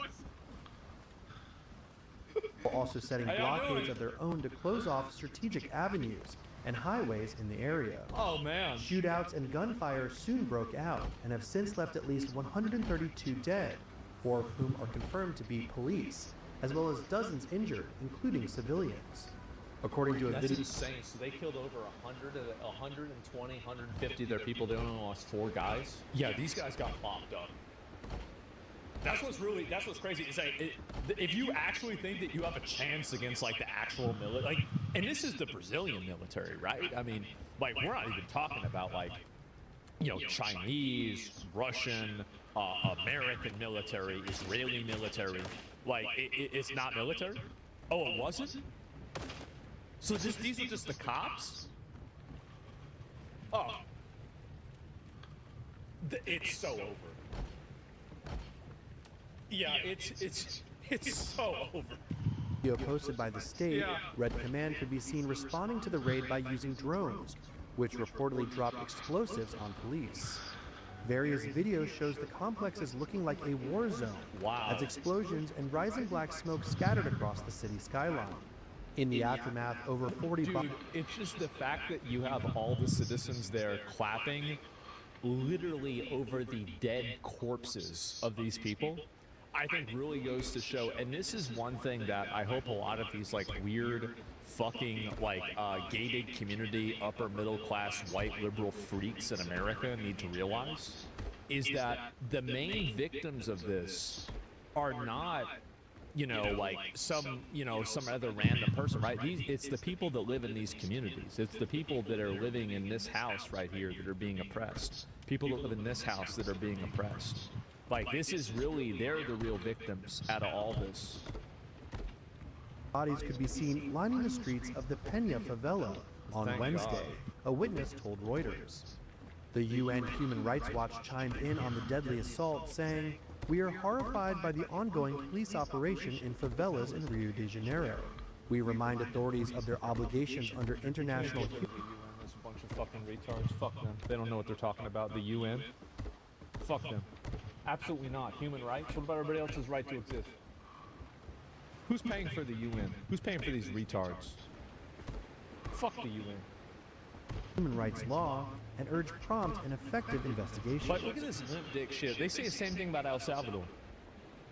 I'm so sick of these like weird, abstract, completely no allegiance to any country, no allegiance to any cause, these like international organizations that like to condemn any country that takes a drastic action against crime in their country to protect their people. Like, why? Like, it's just international Karens. Fuck the UN. The Should do it again. ordeal comes as the That's state why it of looks Rio weird. prepares to host a major Disgusting. climate conference to kick off the COP30 World This is the problem, is like they get to say that because they're sitting in some fucking European country in some super safe area where, you know, like there's like 3 levels of security before you can get to them. And they don't understand that really, oh wow, 100 people got killed, 200 people got killed with this. Okay, well, how many people have been killed by the people that got killed? How many lives have been terrorized? How many areas have been, you know, fucking locked down by these psychos? You, the ICC got Duarte? Yeah. Let my boy go. Like, the thing is, like, yeah, he probably killed some people unintentionally, but there's a reason why they voted him back to May. There's a reason why they voted him in the beginning. How many lives have been saved? Yeah, these people have no idea. Like, they have no concept of any sort of like real morality. All they have is like feelings and vibes.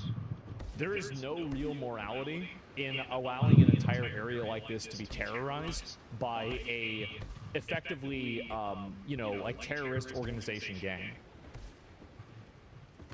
The human rights. Get the fuck out of here. What about people's right to live? People's right to live without being terrorized, without being attacked, without being bullied, without being, you know, intimidated, having their money stolen. Summit They in care Brazil. more about the rights of violent criminals than the rights of the actual citizens. I hate them.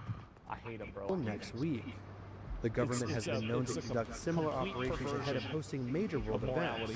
In April of 2014, over 2,000 troops entered the favelas of Rio to conduct a series of, quote, pacification efforts ahead of the country's hosting of the FIFA World Cup. The state of Rio announced that following its raid on October 28th, over 80 criminals have been apprehended, along with over 400 pounds of drugs and dozens of firearms. Man, absolutely unfathomably, incredibly, amazingly fucking based.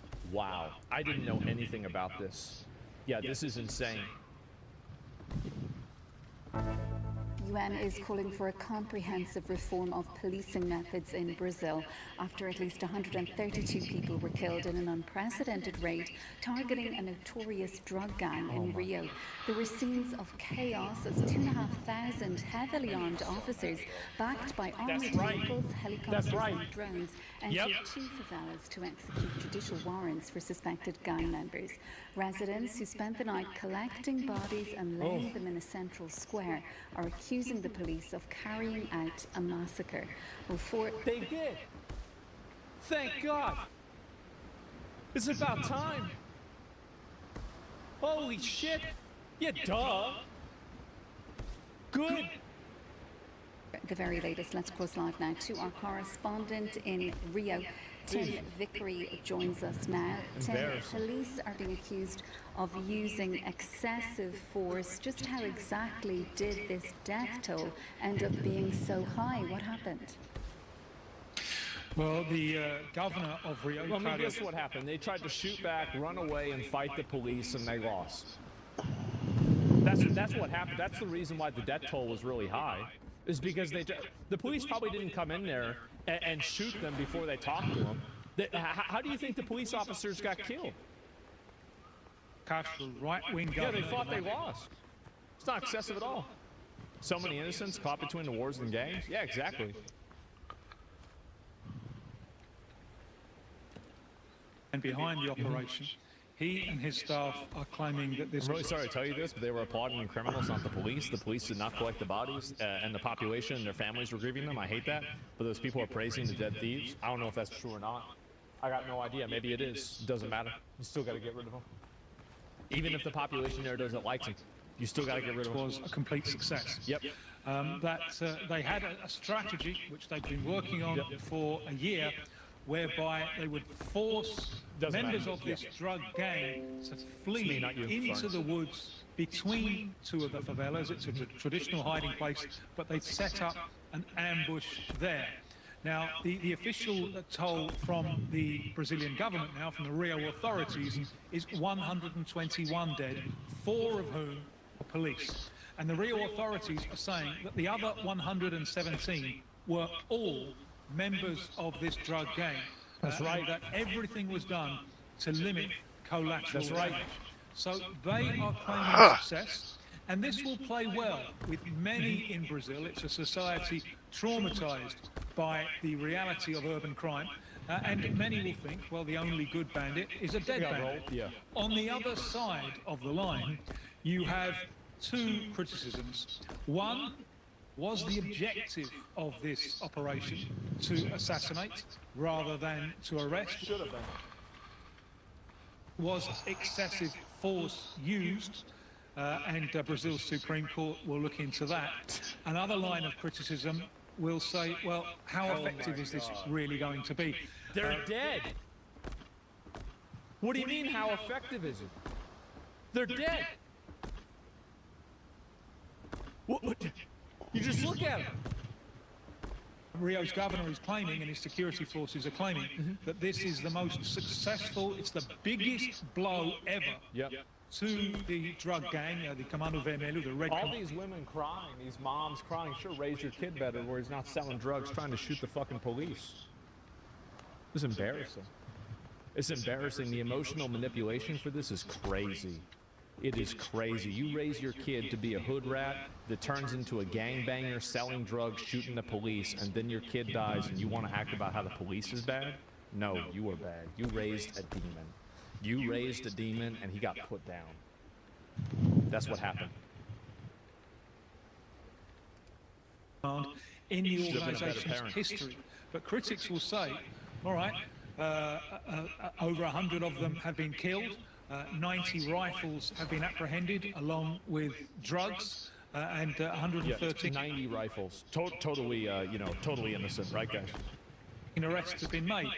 But the drug gang will have the resources to replace all of those rather quickly. You're so insensitive, they're doing what they can to make a living? Of course I'm insensitive. Why would I allow people like this to control my emotions whenever I know that obviously a drug gang that uses guns and terrorizes people is bad? Like, we already know this is bad. I know that there are some people that commit crime and they feel like they have to commit crime. I understand that, but whenever you do it, it's still a problem. Like, I can understand it. But whenever you tell me that I'm insensitive, I could also say that you are also insensitive to the people that are victims of this behavior. It's always easy for you to think about the direct result because it's being portrayed by a media organization here. And this is France here. You've got to keep in mind, France is busy selling out their own country to migrants that go into their country and rape their own citizens, okay? So I wouldn't necessarily listen to anything out of France and be like, oh, okay, these are the real moral arbiters of the way a country should be run. Okay, number one. Number two, the other thing is that you don't think about the victims that get hurt by these individuals. You don't think about the families that are destroyed whenever these people kill other people. And so all you do is you look at these victims who, in a lot of cases, I think were probably gang members. They probably did have guns. How do you think 4 police officers randomly died? Right? There you go. And France 24 has left this media. Yeah, it's bullshit. And so you tell me that I don't have empathy or sympathy, or I'm not like, I'm not thinking about it. I'm not, I'm being insensitive. I'm actually the only one that is sensitive because I can see the greater good in the bigger picture. Where these people are painting a lie in order to co-opt your emotions to make you side with drug dealer murderers. The reality is that these people are terrorists. They terrorize their own community. They terrorize surrounding communities. And to the extent that they can, they'll terrorize the whole world. That's what they do. So, no, I'm not insensitive. I'm the only one that is sensitive. I'm the only one that doesn't let my emotions get the best of me whenever I see somebody crying. Oh, wow, somebody's crying. Who cares? What about the people that do you believe in the hope for redemption? I don't care about redemption. Why would I give a fuck about that? Like, do you think that I'm thinking about their best interests? Who gives a fuck about what their best interests are? They're fucking criminal drug dealers. Like, obviously, if you can help them, then it would be better to help them. But who gives a fuck? Were they thinking of anybody else's redemption whenever they killed them? Were they thinking about other people's redemption when they sold them drugs that were probably laced with worse drugs that could have killed them? No. You have to stop letting yourself pick the side of evil. That's what you're doing. You're letting your emotions allow you to side with evil. How much damage has really been done? And the problem is surely far, far bigger. This is not so much a problem of public security. It's a problem of sovereignty, with the drug gang being able to take effective command of a number of areas in Rio and increasingly throughout Brazil as well, especially in these favela areas.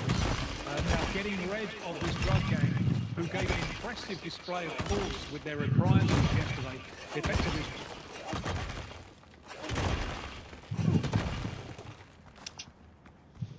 You really get. I don't even think it's impressive, honestly. Like, I mean, if you played an FPS match and it's first 1 to 100, and they score 4 and you score 100, would you say that they did impressive? I would say they got flopped. Like, this was a blowout. They got steamrolled. Shutting the city down. Getting rid of this drug gang will require much more than military-style police operations. So there are folks going on, man. Has our society raised a bunch of flower sniffers who think evil doesn't exist? The reason why is because they've never been confronted with it and they never had to deal with it. The reason why a lot of people believe in redemption for criminals is because they don't have to be the recipients of the potential lack of redemption. So these people have no problem talking about, oh, well, I care about, rehabilitating people, etc. But they never have to be victims of that rehabilitation process should it go bad. So that's the reason why you have so much of this this empathy for criminals. It's because a lot of the people that have the empathy never have to actually have accountability for it. There's never any accountability for their empathy. They never have to be the one that has to, house an illegal alien that has, a criminal record in their house. It's easy to humanize criminals when they're not victims or in any way relate personally. Yeah, exactly. Like, they don't know what it does to these people. It's sympathy and empathy. So you believe that all criminals are just inherently bad people should be locked away forever? I think that if you're working in you're in a drug gang and you have the police raid you and you get shot, I think this is a Rip Bozo situation. You shouldn't have been there. You shouldn't have put yourself in that situation. You knew what you were doing. You knew what you were getting into. And that's what happened. That's it. You put words in your mouth? Yeah, just go back perm, Ben. Yeah, I didn't even say that. Criticisms here on there are those who see this as a huge success, and there are criticisms that this isn't particularly effective, that dealing with organised crime, it's far more effective to get a handle on the finances rather than kill the foot soldiers. You can't get a handle on the finances. They're doing everything through crypto. They're doing it through international banks. It's hard to do. And also, who's going to use the finances? People are going to use the finances, right? So if you kill the person that has the account, well, then nobody can use the fucking account. And you kill enough people with the accounts, then there's no more accounts. It's pretty easy to deal with. It's stupid. Like, what do you mean? You go after the finances. Going after the finances is only going to make these people oppress their own communities even harder.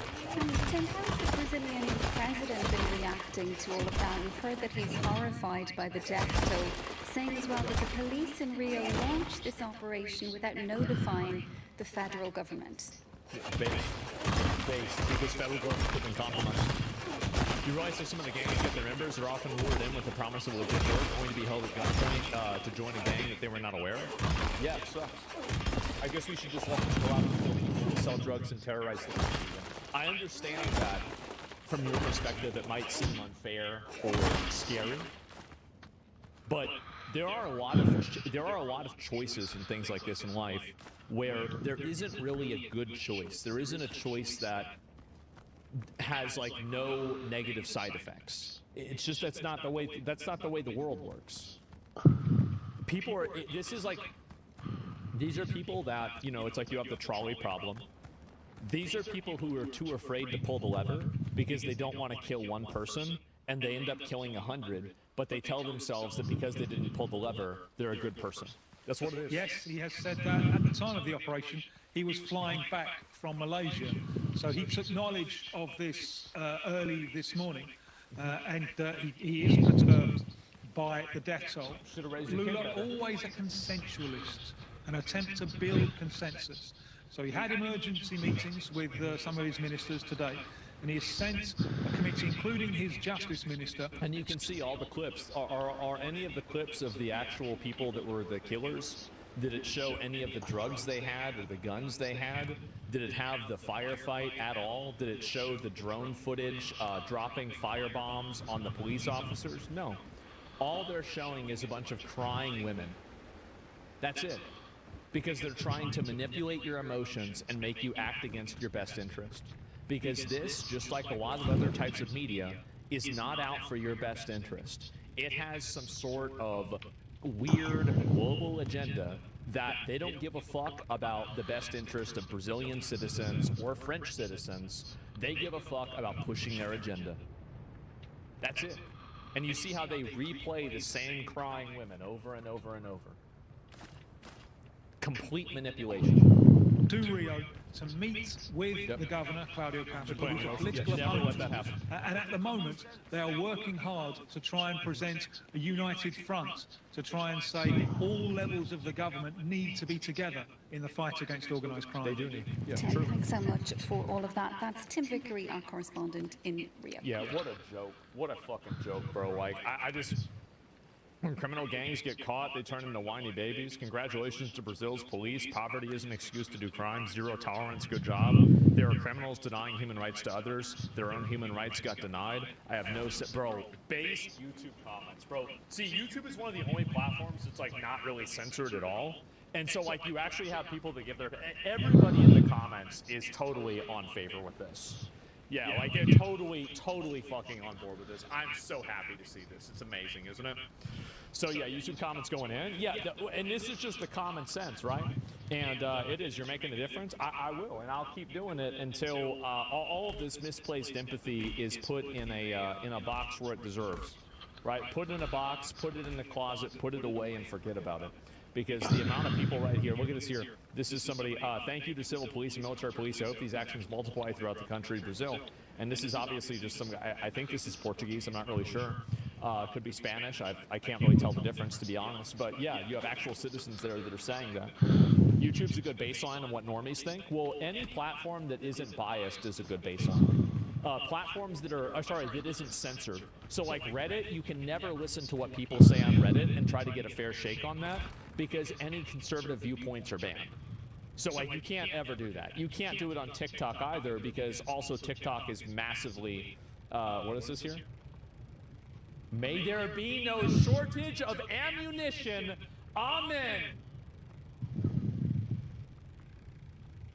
Oh man, there's r/conservative? Yeah, right. Yeah, sure. And there used to be 50 other conservative subreddits. They all also got banned. And yeah, there it is. And this needs to be widespread in every nation. Yeah, El Salvador was the blueprint. El Salvador was the blueprint, and it was one of the worst criminals of all. Brazil is not his. It belongs to Brazilian people.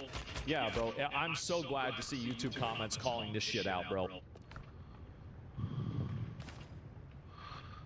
Alright, I got the nails. Sell ice cream online, but there's another place you can sell it in New York City, which is why this stuff too is locked up. This is ridiculous. It is not the fault of the I'm working on those. Ooh, I'm gonna need a bunch of these. Shoplifting economy. But before we get 320 into and stolen once. products are offloaded in this city that is unique to it, it's important to understand that even if Amazon stamped out every illegal listing on their entire site, this stuff, it would still get taken and it would still end up somewhere else, because people who steal want money. And even though Amazon and eBay probably should be doing more to keep the sale of illicit goods from taking place on their platforms, the real problem is places like New York aren't doing enough to stop criminals. It's impossible for them to stop doing that. I mean, obviously, yeah, I mean, it's like what he's saying is common sense, but these are all methods of reduction and nothing's going to make it stop happening. From taking things in the first place. Here's an example of a serial shoplifter with over 100 arrests. How is this even allowed to happen? How is somebody allowed to commit 100 crimes and still be walking around on the streets? And how are we supposed to expect this person to learn something the 101st time they get arrested that they didn't learn the other 100 times? We're not. And criminals like this are the real reason New York has an out-of-control crime. Oh, wow. Now, that doesn't mean Amazon is innocent. After all, the more products that are locked up in stores, the more people who will just go online to buy from them. Exactly. But the reality here is that in New York, you've got a lot of places to offload something that you took and want to resell, and the city's not doing anything about it. Millions of dollars in stolen goods seized in Queens and put on display for the camera. I already have one. Oh, you know what I need? I need Toolbox. What a surprise. I mean, of course you're going to do that. I mean, that's the smart stuff to steal. Yeah, they're going to steal that because they make the most money off of it. Yeah, it's simple. Makeup is expensive. Yeah, makeup is really expensive, for sure. I'm from Brazil, and up until a few years ago, we always dreamed about the U.S. and always complimented U.S. citizens were so right about being exposed, self-checkout. Things have changed too fast. The problem is that it's become a politically charged issue that prosecuting people for stealing is like, it's like a political thing. I think that there's like a lot of issues that have become politicized, and I don't think that they should be politicized. Like, for example, like police brutality, police violence, body cams, stuff like this, like shoplifting, homelessness, etc. Like, these are issues that are really not political issues, but they've been like basically polarized to where like people that are on one side of an issue, like also usually are part of like an entire group of people. Advertise for the stolen goods for sale both here and for abroad. So here we've got a multi-million-dollar crime ring which was erupted towards the end of last year. And they didn't just sell on Amazon, they sold on pretty much every website, Facebook, Instagram, you name it. And they also sold things physically here in New York and physically in other countries. Not to mention, you've also got people selling things on blankets on the sides of the road throughout New York. Police see this stuff happening, they walk right by, nothing gets done about it. It's not even legal to do that without a license. And the sad reality is that New York is just such a big place with so many people living in it that anybody who's got that entrepreneurial spirit and zero morals, and who also might not. People do it. The reason why they do that is just simply because it makes money. And also, like, if you've been laying this stuff out and the police don't do anything for you for it, and you make money, then you're gonna keep doing it. I mean, fucking obviously that's gonna happen. Like, if you don't enforce a law, it doesn't exist. It's not like laws are not like the laws of physics, like gravity or like something like that. It doesn't, like the speed of light. This isn't, they're not real. Like, we just made up the rule that you can't steal things. Like, there's no like, you know, law of physics that's preventing you from stealing the cold flu pack from Walgreens. So if you don't enforce the law, it doesn't exist. I'm gonna need something for tard planks. I don't even know how to make tard planks. And list it for sale on a website. They can make money in a number of ways. The first thing they can do would be to take the products they steal to somebody else who wants to sell them online. They could also unload them from a suitcase and sell them themselves if they want to. Or in the case of food, they could take this food to a nearby deli or bodega. That's why the ice cream is locked up. It gets stolen and then gets transported to another store where it then gets resold. This happens with clothes as well. There was a quote-unquote cosmetic store that was selling stolen goods from stores like Macy's, and it existed around the corner from Macy's in a physical location where customers... Well, that makes sense, right? Because like, you like that, because if you want, that's smart. That's smart, yes, because if you put it right next to it, you're going to see people that see the other two. They're like, all right, well, fuck, let's just go over there. Seems profitable, yes. Bro, yeah, genius economy there. Holy shit, steal it back? I guess so.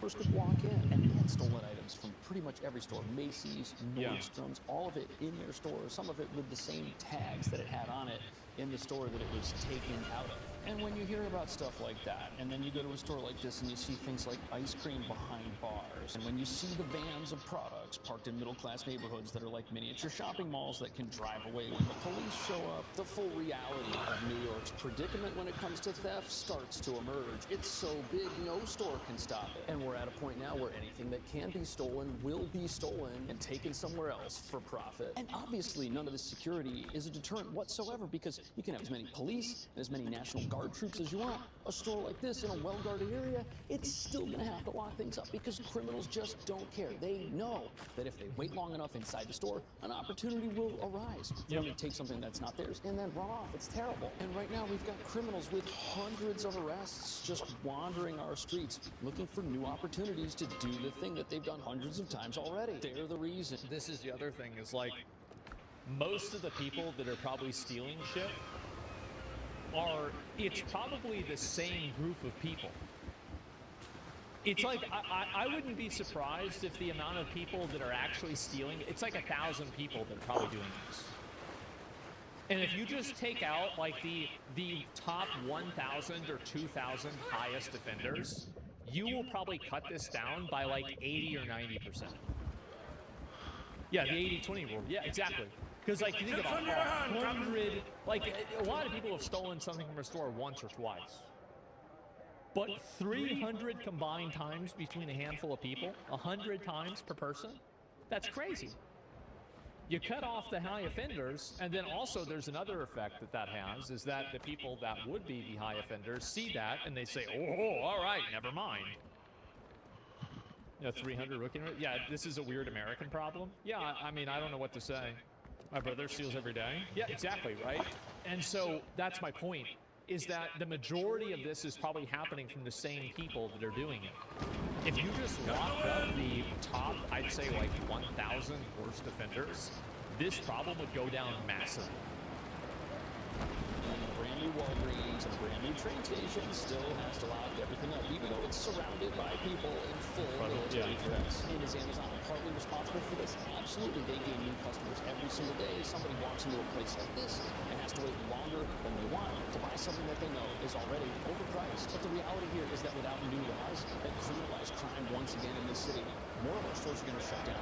More pharmacies this year will close, just like they did last year, and there will be even less places for people to buy basic things. And the quality of life for New Yorkers is going to go down, while the costs to live here go up, as the remaining stores do even more to crack down on crime because our laws won't. What do you think about that? Should people who steal go to jail? Or should we do something else? Let me know. Thank you so much for watching. I'll see you next video. Yeah.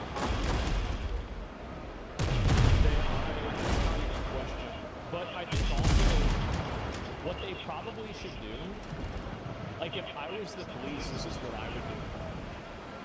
I would work with a lot. I would find the most prolific people that are doing it, and I would probably give them a deal to commute part of their sentence if they can help work on methods of reduction to stop it from happening.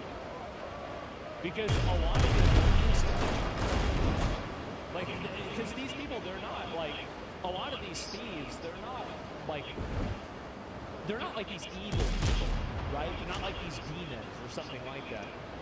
They're just taking advantage of a situation that's beneficial to them. That's all.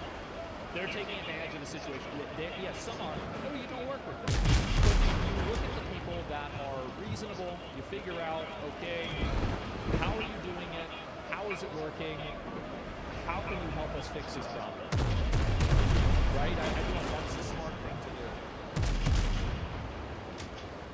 And imagine you steal something, you can only be judged when caught red-handed. What the fuck is this? Why doesn't Walgreens make Walgreens card that gets 90% cost reduction about the price of stealings over $5,000 and they can charge for larger crimes? Because it's another piece of friction in retail where like now you have to have a card and it's a huge issue. And so that's the main reason why it didn't happen. Yeah, New York is fixing a situation with this, again, where stop and frisk is dealing folks who's going to come back. Yeah, I wouldn't be surprised if it happened. No, this is not like hacking. No, they need to get their knowledge. Fuck them. I don't know. I think it's like a lot of the people that create systems that do stuff like this, they're not stupid. It's not like you can't figure it out at all. But it's better to at least get the leg up and at least start where they're at whenever you're figuring out how to make it stop happening.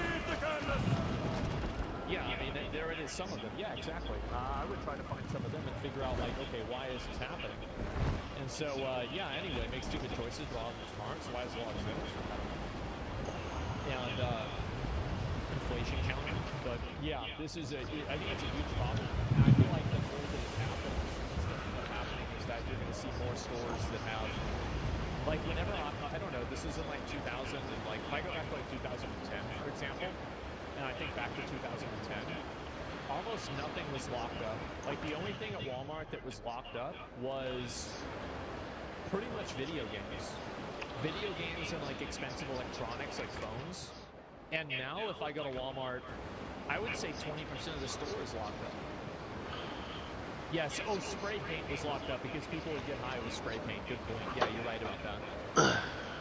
But yeah, this is just how government works. Theft is okay in the high crime areas. People like high-cross criminals. I don't know about that. But games are only done because they were in the box too. Now they're not. Yeah, exactly. Scan receipt on exit? No, because the people don't really do good scans. That's the issue, is that they say they do. And then they're like, oh yeah, let's look at what the scan is. And it's like just basically nothing. It's like, oh yeah, did you buy? Yeah, all right, good.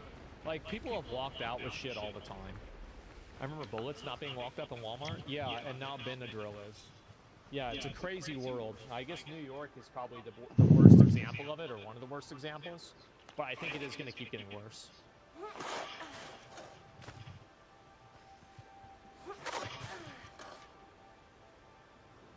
Man, I was having a rough day, and then I remembered that every single person in this picture is dead. This is real-life footage of Ayatollah Khomeini. Police be upon him. In fact, the Iranian regime just announced that his son, Mojtaba Khomeini, who is injured, by the way, will be taking him over, and this was his ceremony, literally. Notice how he's not present, they just have a little cardboard cutout of him. Yeah, guys, a third worlder with 1 billion botted likes from Pakistan told me that Iran was winning the war. Meanwhile, the actual current supreme leader is afraid to show up. They announced him by showing a big...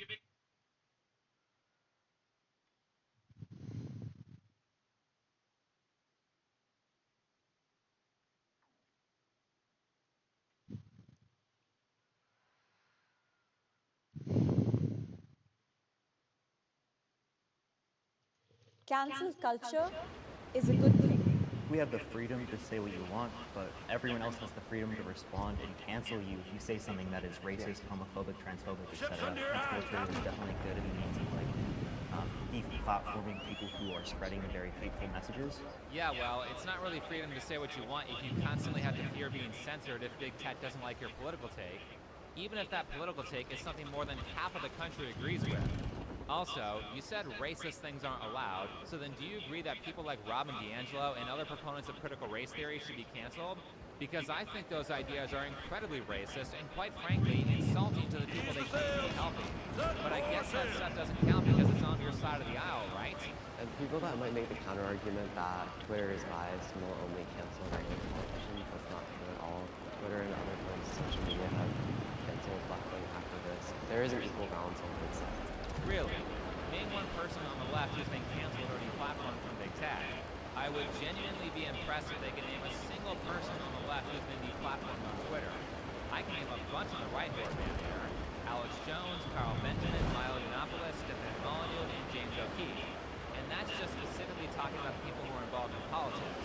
Did these kids not watch the Joe Rogan debate between Tim Pool and Jack Dorsey?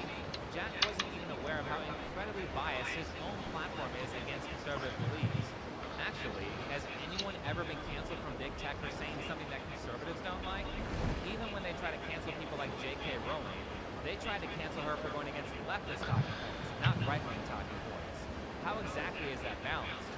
I'll give him a little break because he's young, but the fact that he said that means he's clearly done no research on this. Plus, you can tell that pretty much none of the leftists are afraid of getting canceled because almost none of them are on alt-tech. What is your opinion on Trump being canceled on Twitter?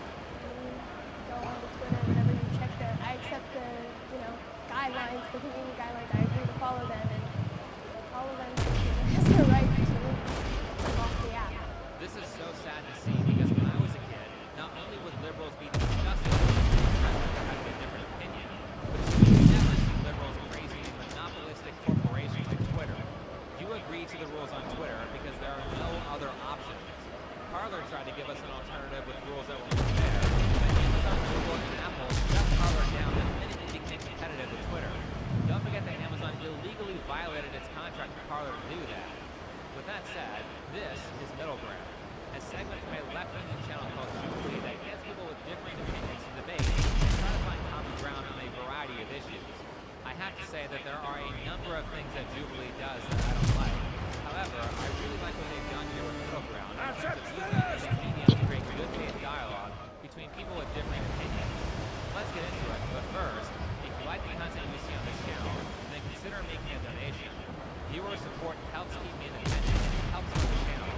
Links to my PayPal, Patreon, and subscribe to our pages can all be found in the description. And also, don't forget to support me on the web. Links to my Odyssey, Rumble, and Minds pages can all be found in the description as well.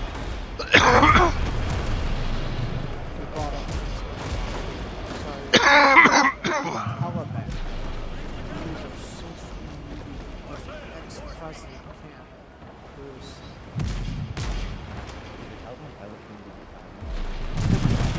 It matters with Twitter, there can be guidelines on that's why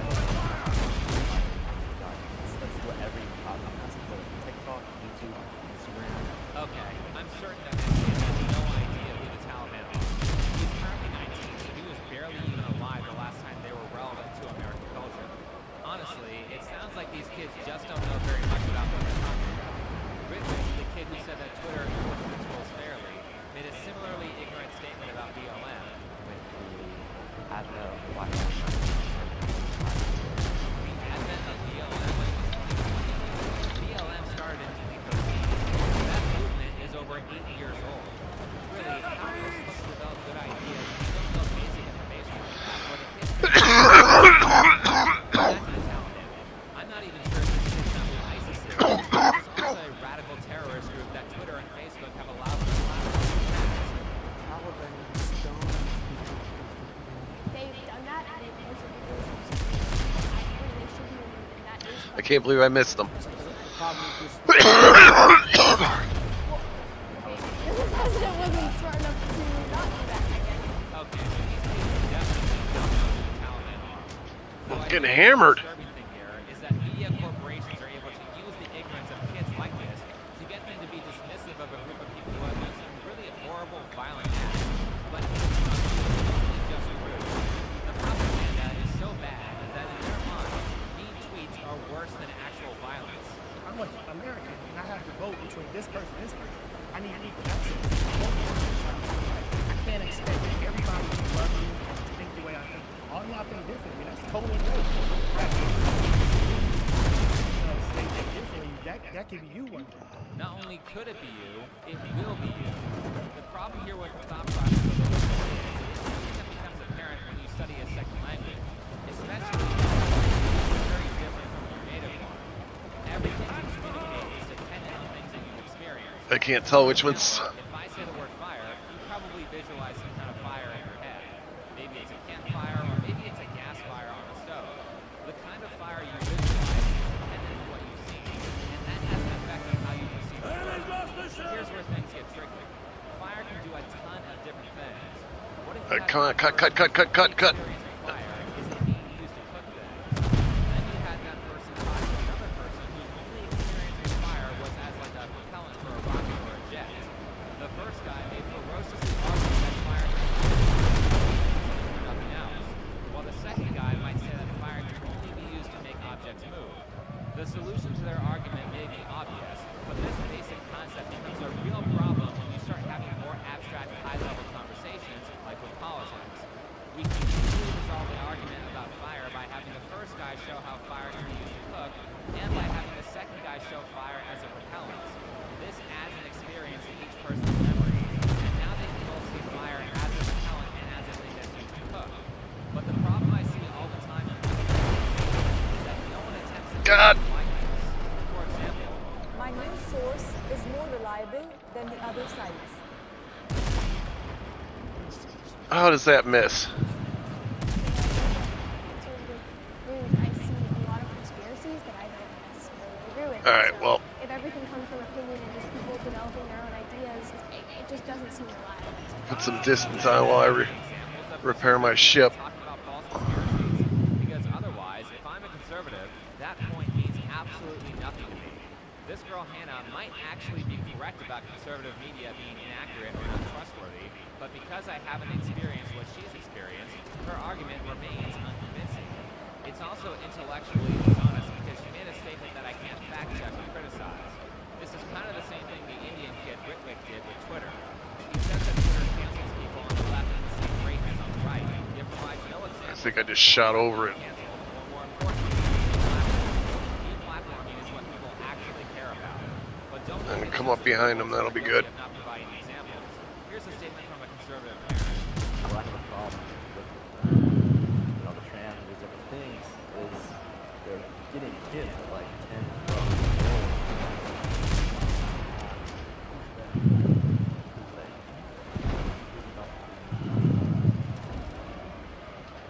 There's a lot of groups out there. I've just heard groups out there. Do you see how the conservative parent Sean failed to convince the liberal teen Parker of his point because he could not provide... It's... When you first start, it's hard because you're controlling a boat. It's not like you're driving a car. So you got to get used to the ship, and I feel like the ship's handled different. Because like this is my brig, and it doesn't cut as sharp as my ketch did. But these guns hit harder. It has more guns. I have 6 guns instead of only 3. But most importantly, the reason why I don't like adults expressing their political ideology to kids under the age of 18, particularly young kids like 10-year-olds, is because they just don't know enough about the world. But this ship's also pretty upgraded too, so. They simply don't have enough life experiences to criticize you, so they'll just believe whatever you say without question, which leads them to saying things like this when they become adults. This idea that because men are being raised by women that they're weaker is, in my opinion, completely false. In today's society, that's why women are fighting for equality, because this idea that because they only have a mom, that's false. No, it's not false. If you think your statement is I don't know. I've only had the ketch in the brig. Right now I'm trying to catch. I'm trying to gather resources to build my frigate. I got about half the resources I need to build a frigate. I'll be able to give you a better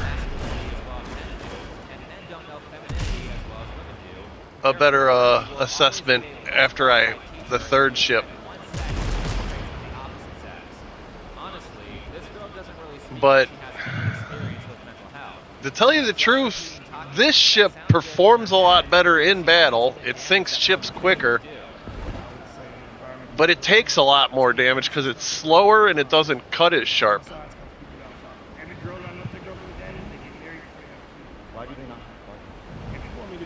I like the ketch because I can make, when I was up against multiple ships, I can make them crash into each other. And that was a good advantage. But this one I can't because I can't cut as... It's not as fast and it doesn't cut as sharp.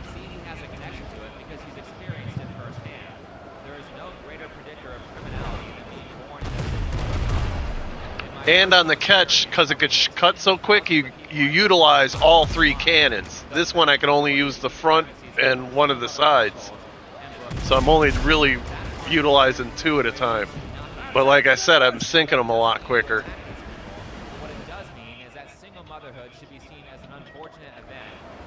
Alright.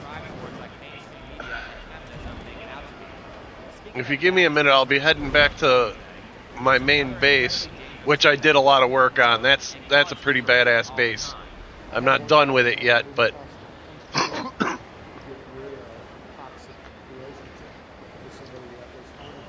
Why does the woman have to move across the country because the man is being toxic?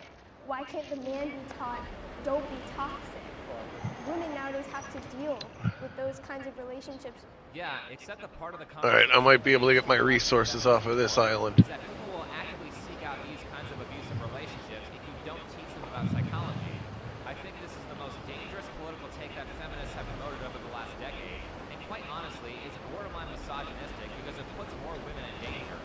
Criminals are going to be criminals. Abusers are going to abuse. I know it's not fair, but you aren't going to stop them by saying, don't do that. They already know it's wrong and they don't care. It was a very rocky island. Because she previously encouraged single motherhood, which grades the abusers she wants to teach to not I'm be going to turn off the video. Do you see?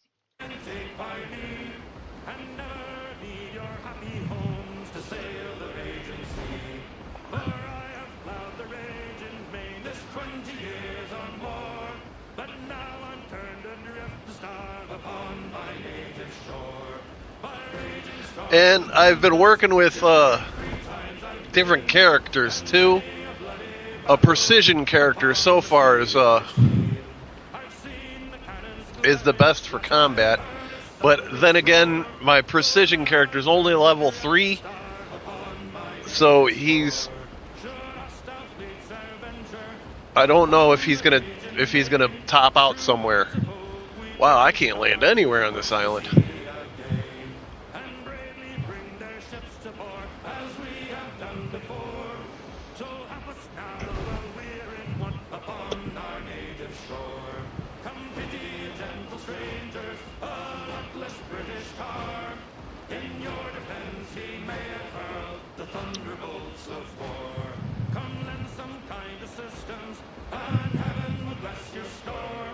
There's a beach.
I don't know how much you're into gaming, but I highly recommend this game.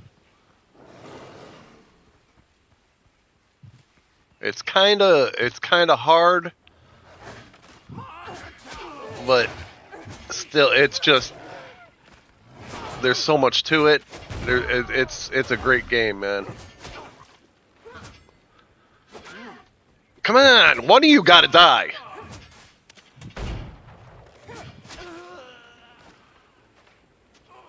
All right. Oh, hey, Wolf with the win, man. With the assist. Get that musketeer from the back. Yeah, well, I killed the wolf anyway. But, all right. That actually worked out really well in my advantage.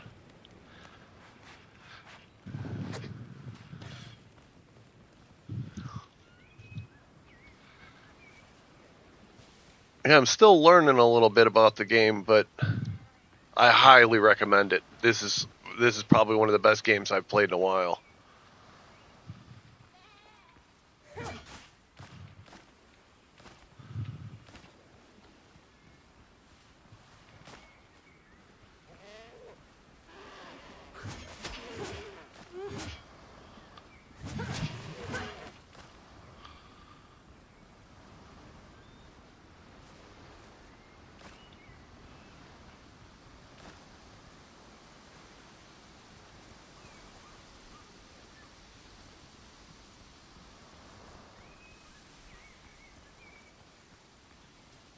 I'd like to get other people in the game just to see how the multiplayer aspect of it is.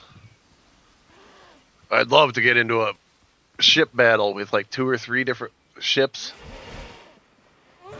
Because I have gotten into battles where I've had NPC ships help me. And I gotta tell you, they're not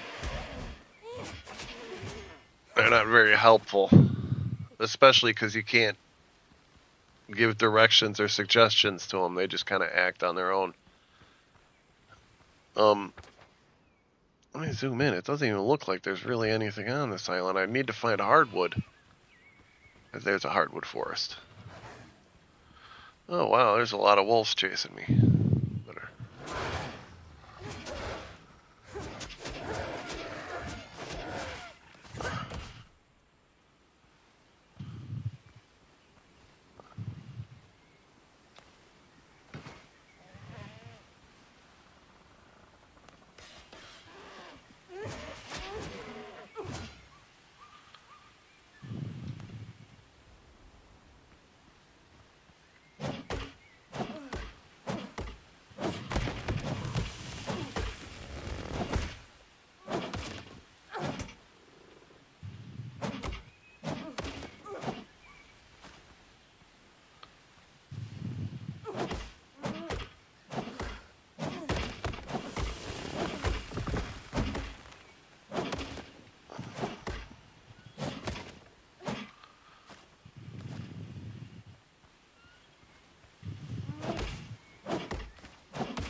I'll tell you what, if I don't find any camps on this island, I'm gonna put a bell down.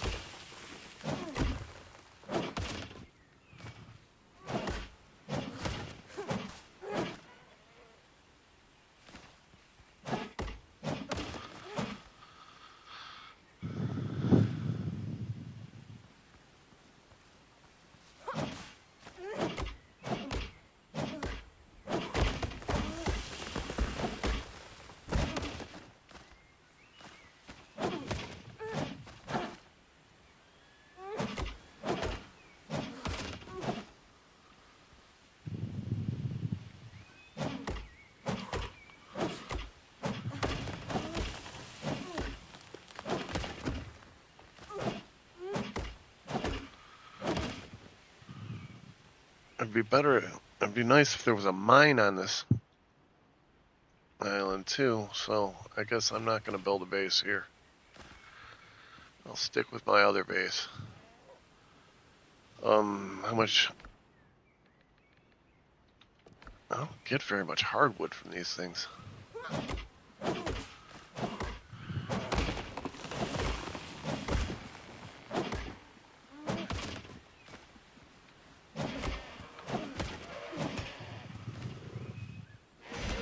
Ow!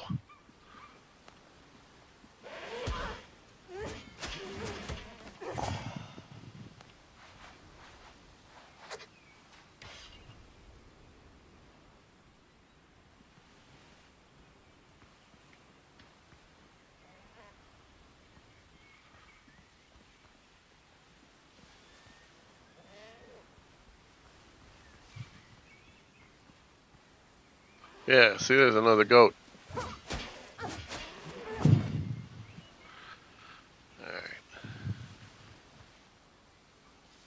Alright, let me get off this island and explore more. Is there a beach down here?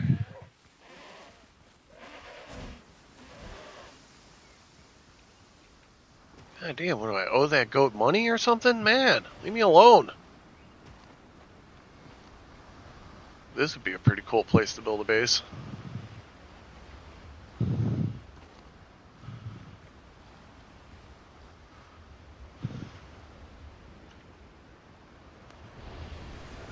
Oi.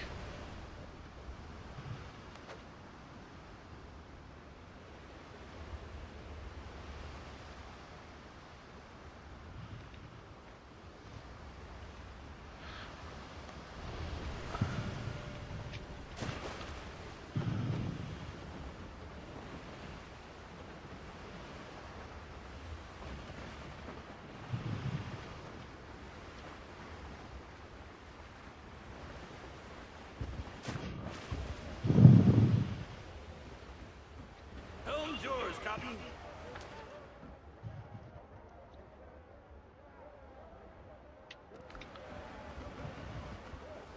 Look at them out there just waiting for me.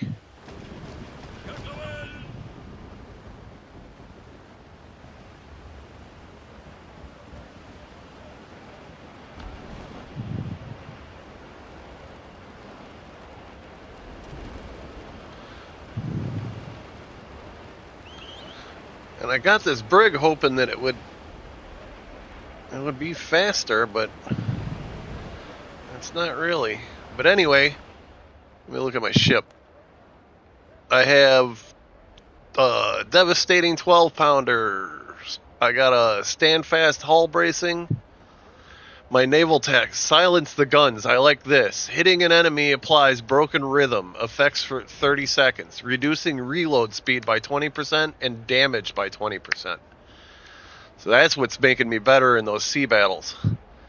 And then this is just boarding party gear, so I could board a ship if I want to. I don't really like boarding the ship. It's more work. And, hey, what's up? And boarding the ship, you don't get anything extra for it. It's more work with no reward for it. So I don't bother with boarding ships. I bought my frigate plans. Right now I'm trying to collect the supplies to build the frigate.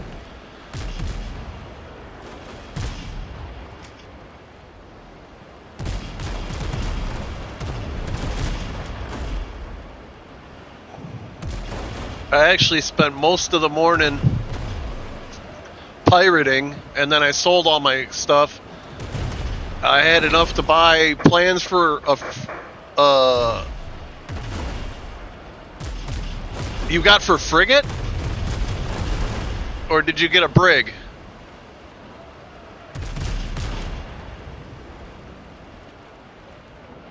Because the frigate, you're gonna need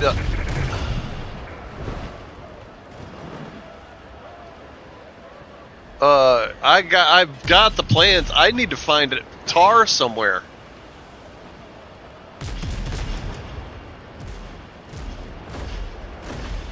These guys are pounding the crap out of me. I gotta try to get on the outside. There's a guy right behind me.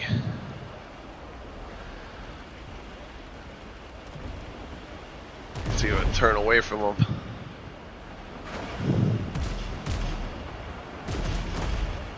Yeah, that distance helped me out a lot. He's dead.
I haven't even hit that guy yet.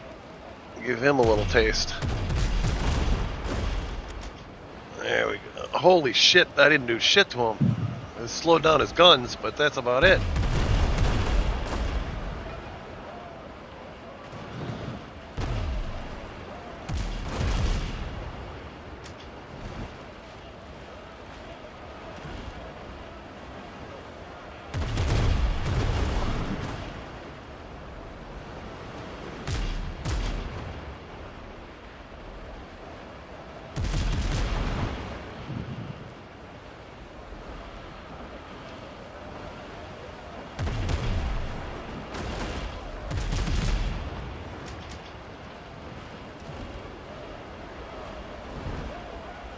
We're gonna hit, we're gonna hit. Boom.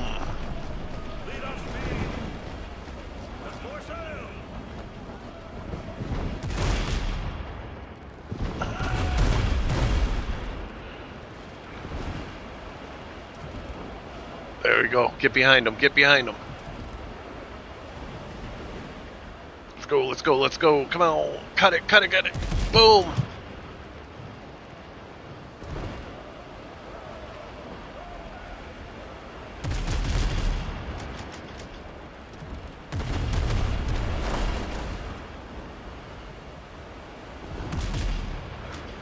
He's going down. Boom. Oh no, he's not. He's dead in the water.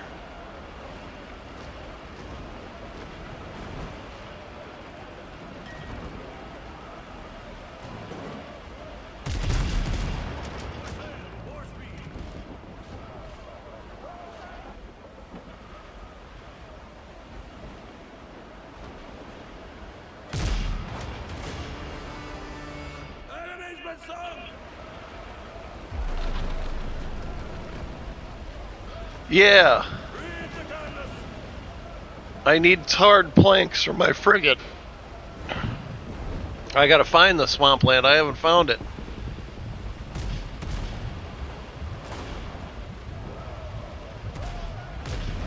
Oh, look at these guys. Oh my god.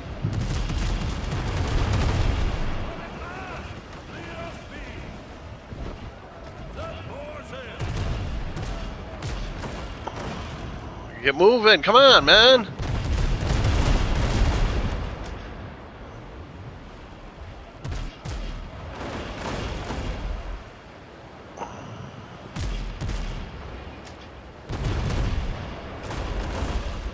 That must be a frigate there. That's a warship.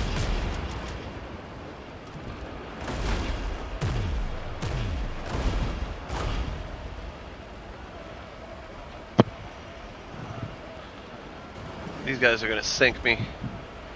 Come on, come on!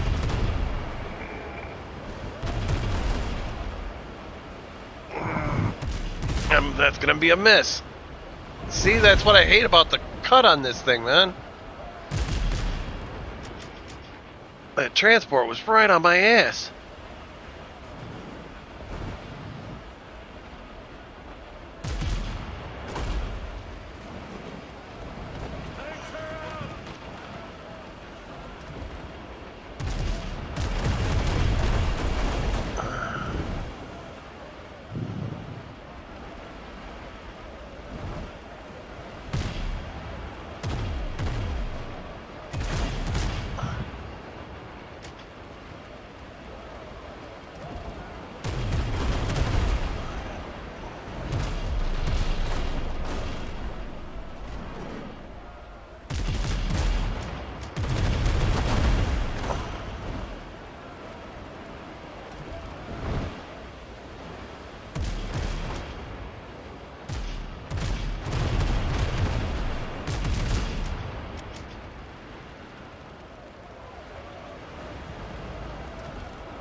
Some fucking distance.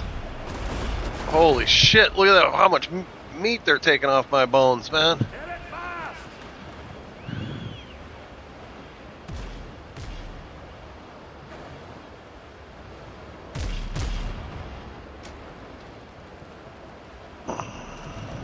I'm trying to outrun these warships, man. I can't compete with them. Fuck.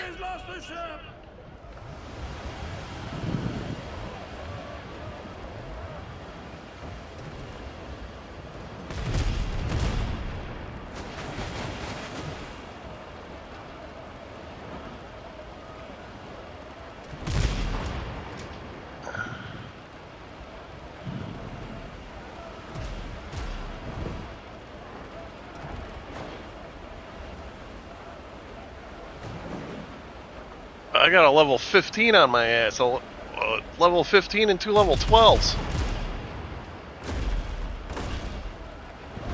I am not doing well.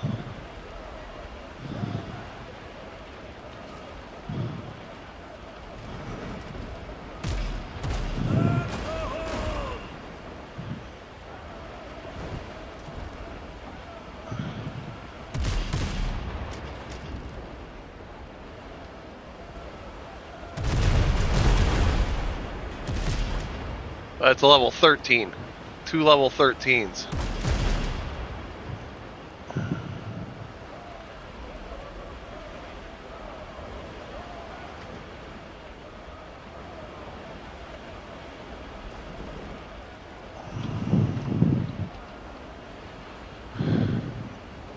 I gotta get out of here.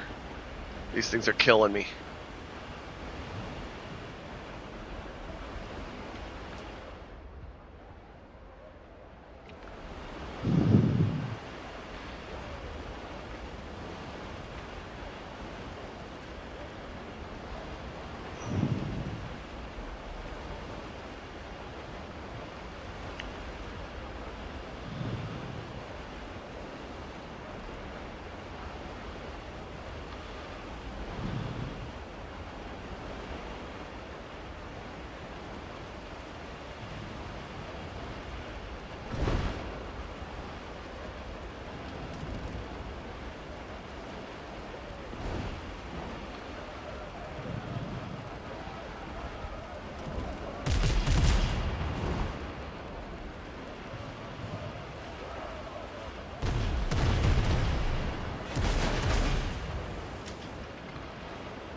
They're gonna hit each other.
I'm getting good spoils out here, man.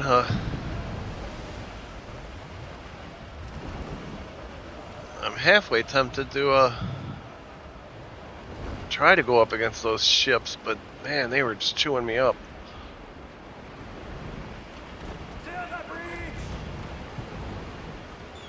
I was not having a good time, man.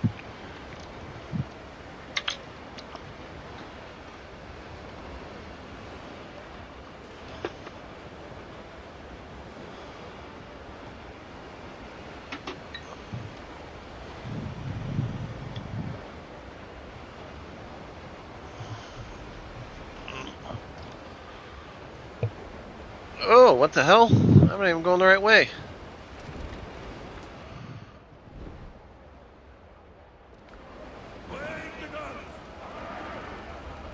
I might as well finish this guy off.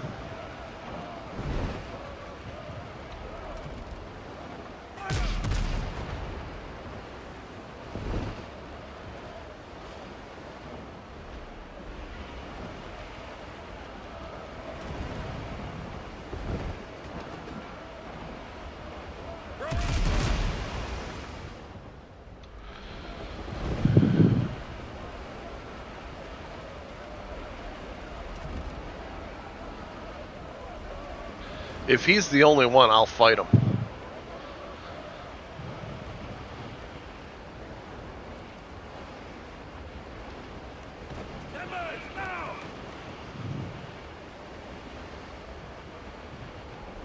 Looks like he's the only one. He's showing up as the only one.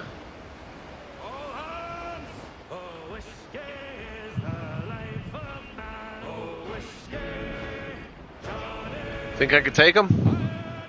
I got this.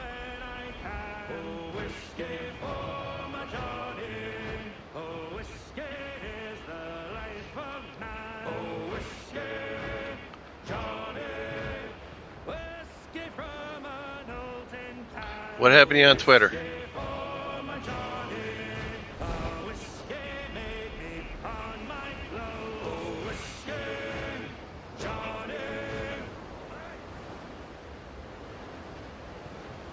Gross.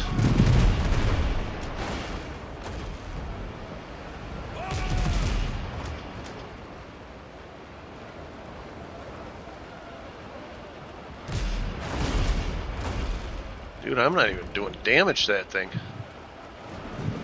Let's outrun it, man. I am not qualified for that battle.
I'm gonna dip below this latitude and swing back up.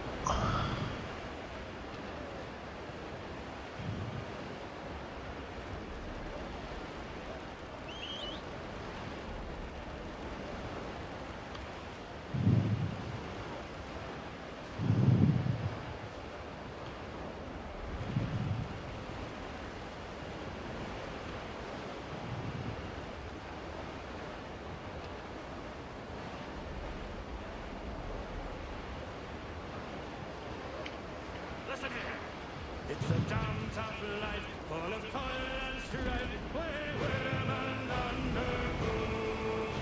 We don't give a damn when the gale is done, how hard the winds did blow. 'Cause we're homeward bound, it's a cradle sound, on a good ship taut and free.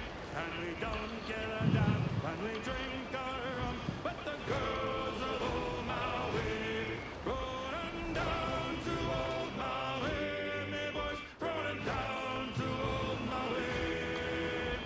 We're homeward bound from the Arctic round, rolling down to Old Maui. How soft the breeze of the tropical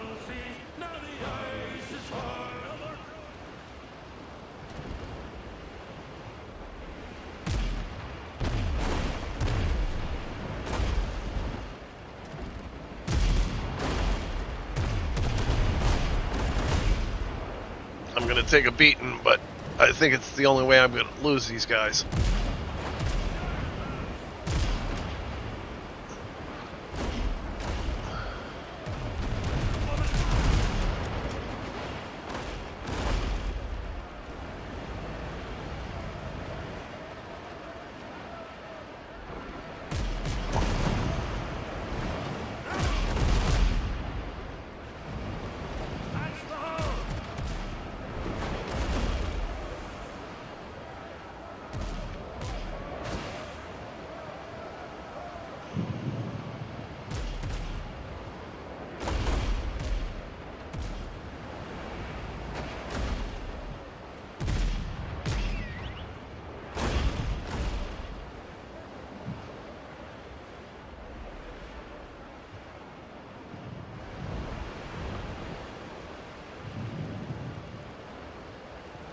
Oh, I can lose them around this island.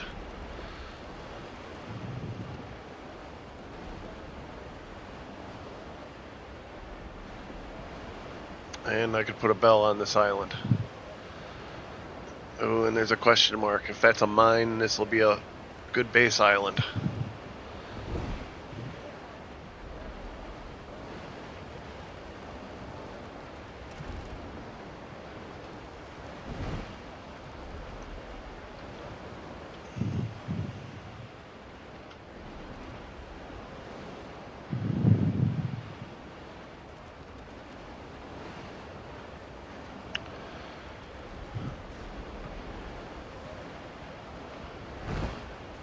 Alright, he's backing off.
The hell? A level 12? Holy shit!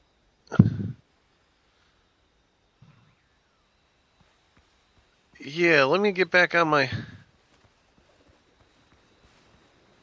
Let me set down a bell and go back to my main base. I think people want to see my main base because I've been working on it.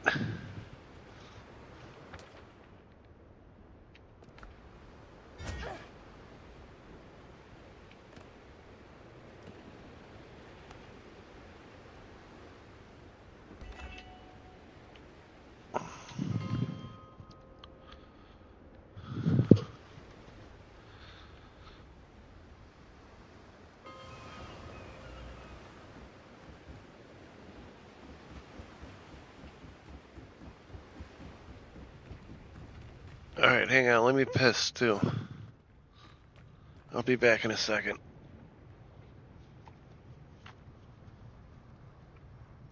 Yeah, I might as well get more coffee while I'm up.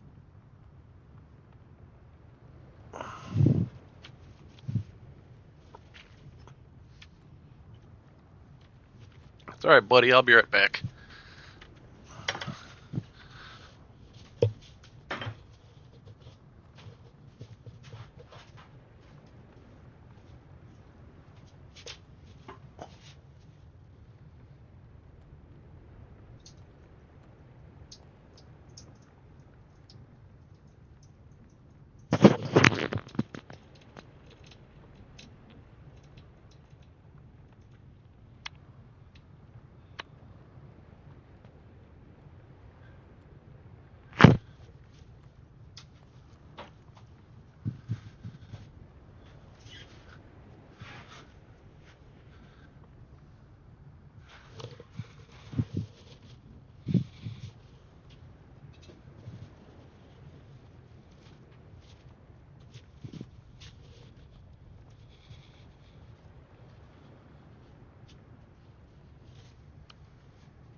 All right, I'm back. Let me get my feet up.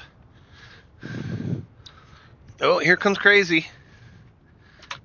Oh, you're looking for a place to lay down? That's fine. That's fine. No, go ahead. Go ahead. Just as long as you're not getting crazy. All right, let's spark.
I like the organization they have in this game.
Wait, is my... What is this?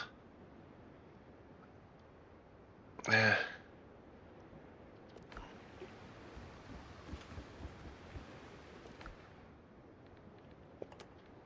goes in there. That goes in there. That goes there. That goes there. Alright, I gotta drop off these two things.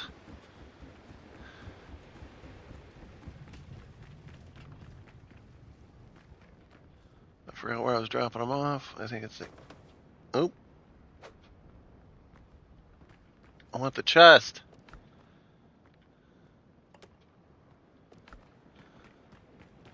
Oh, if you fucking jag off.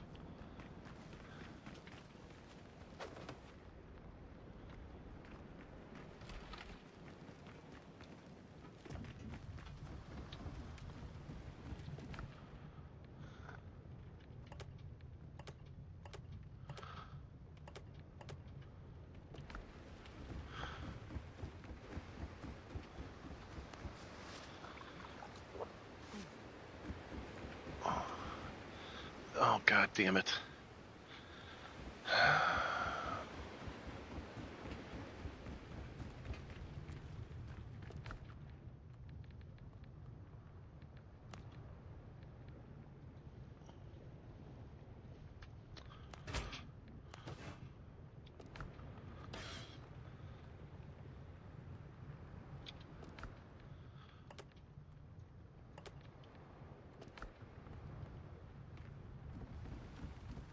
I don't like that they automatically put shit in my belt for me. I'll decide what goes in my belt. I could probably start making potions.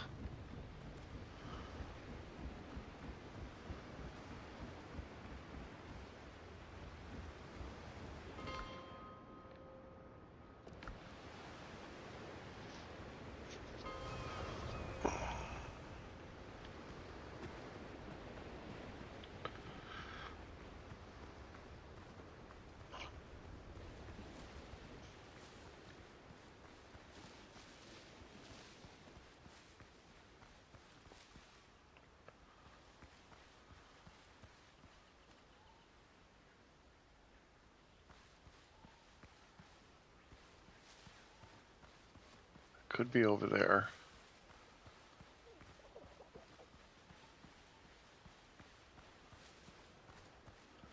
Yeah, I think that's it over there.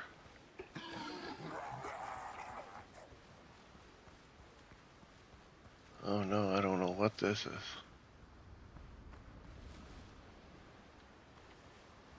This looks like a swamp area.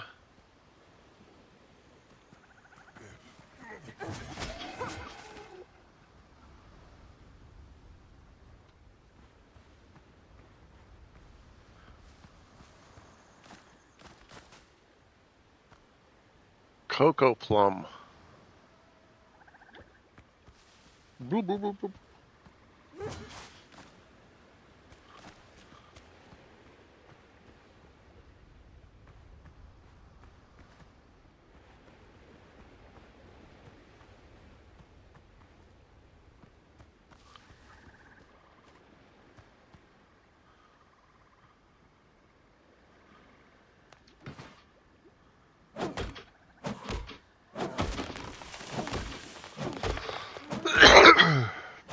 I think I found it. Matter of fact, I'm gonna move my bell over here because this looks like the place I want to be.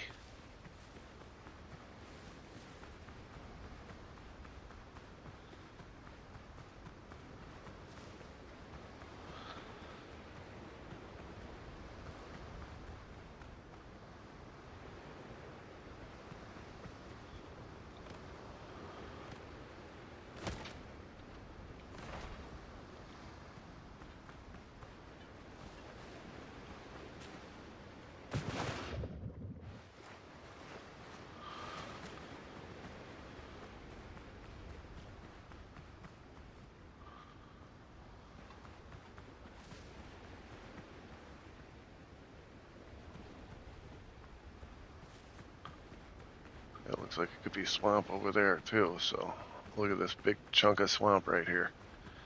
This is where we want our dealy. Bink. There we go.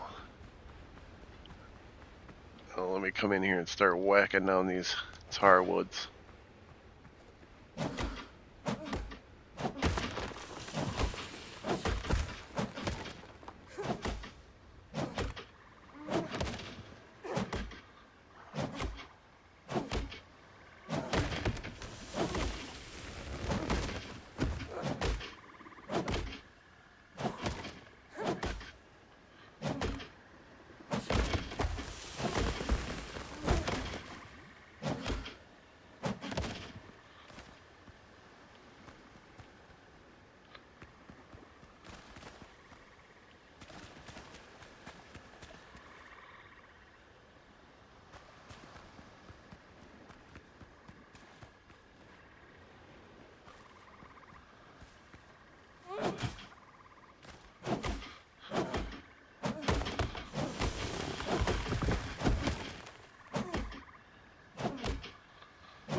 I'm not gonna lie, I feel like I should have more tar than this.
I'm not even sure how much tar planks I need. I should probably run back the check. I might have enough.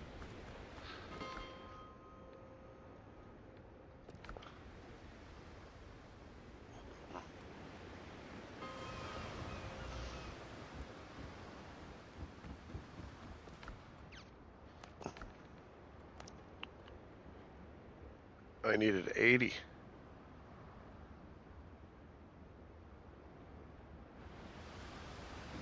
I don't think I got enough to make 80.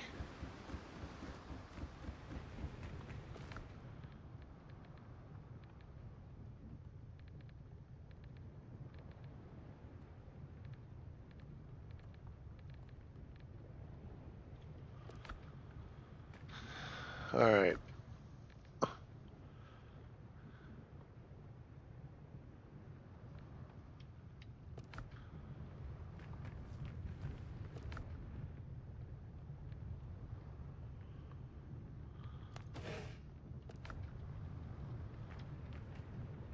Well, what am I supposed to...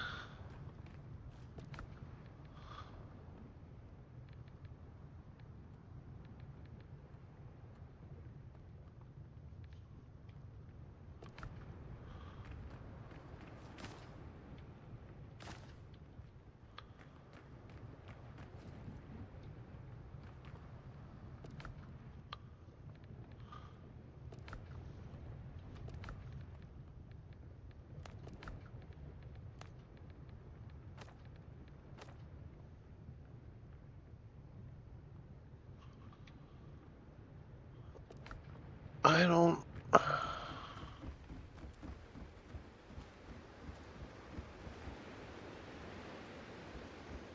All right, well, I gotta go to the... Go and ask the internet.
Okay.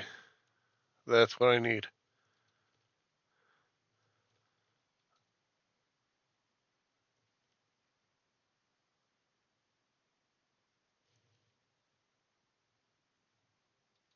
Now, our glorious orange leader has been dropping nukes on England and Germany and the Eurocucks that honestly have stabbed us in the back, although we helped them with all their stuff. And it's honestly been pretty incredible. So he tweeted, the Chancellor of Germany should spend more time in any war with Russia, Ukraine, where he has been totally ineffective, true, at fixing his broken country, true, especially immigration and energy, true, but less time interfering with those that are getting rid of the Iran nuclear threat, thereby making the world, including Germany, a safer place. Now, I saw people recently on one of my videos where I said that it's really nice that our relationship with the European nations is like falling apart. People actually are like, well, I don't understand. I love the European nations. Why do you like this? And, you know, people get upset at me because they don't realize that when I say things, it comes from a place of absolute cinema. That's where the place comes from. All these Eurocuck nations, I like the people of these nations. I like what the nations represent, what they're supposed to be, the biblical values that this Christian civilization. I don't understand why I can't make them. Oh, I love all that. Don't get me wrong. Don't get me wrong. I hate the libcuck, leftoid, EU policy garbage that these people have been shoveling down our throats forever. I hate that we are subsidizing 70% of NATO's economy and military while we get absolutely nothing in return. I hate that we're part of the UN where every single one of these libcuck nations votes against us every single time on the most garbage bullshit ever. Everything we do is a war crime. Everything we do is bad. We're built on racism. Slavery happened or something. And I am tired of it. Oh, I like that the United States is the world hegemony, okay? I love that. Don't get me wrong. I don't like being bullied around by retards that need us, and we don't need them. So yeah, actually, fuck these guys. Anyway, that's my very analytical stance. Trump has been dropping nukes, and it's really nice to see. You talked about possibly Let me pulling out try nations of rebooting it. Germany. Would you be considering the same thing for Spain and Italy? I mean, they haven't been exactly on board. Yeah, probably. Yeah, probably will. Why should Based. you know? Look, why shouldn't? Based. Why do we need our people there to help their nations, all right, where our funds are helping these countries, and they will do absolutely nothing in return aside from writing strongly worded letters about how Iran shouldn't have nukes, and strongly worded letters about how Donald Trump cannot invade the sovereignty of a foreign nation that's trying to kill us, and I'm fucking tired of the grandstanding. We can just do things. We are the world power, and if you don't like it, you can call the international law police. Italy has not been of any help to us. They've been gay. And Spain has been horrible. Absolutely horrible. Communists. You know, it's NATO.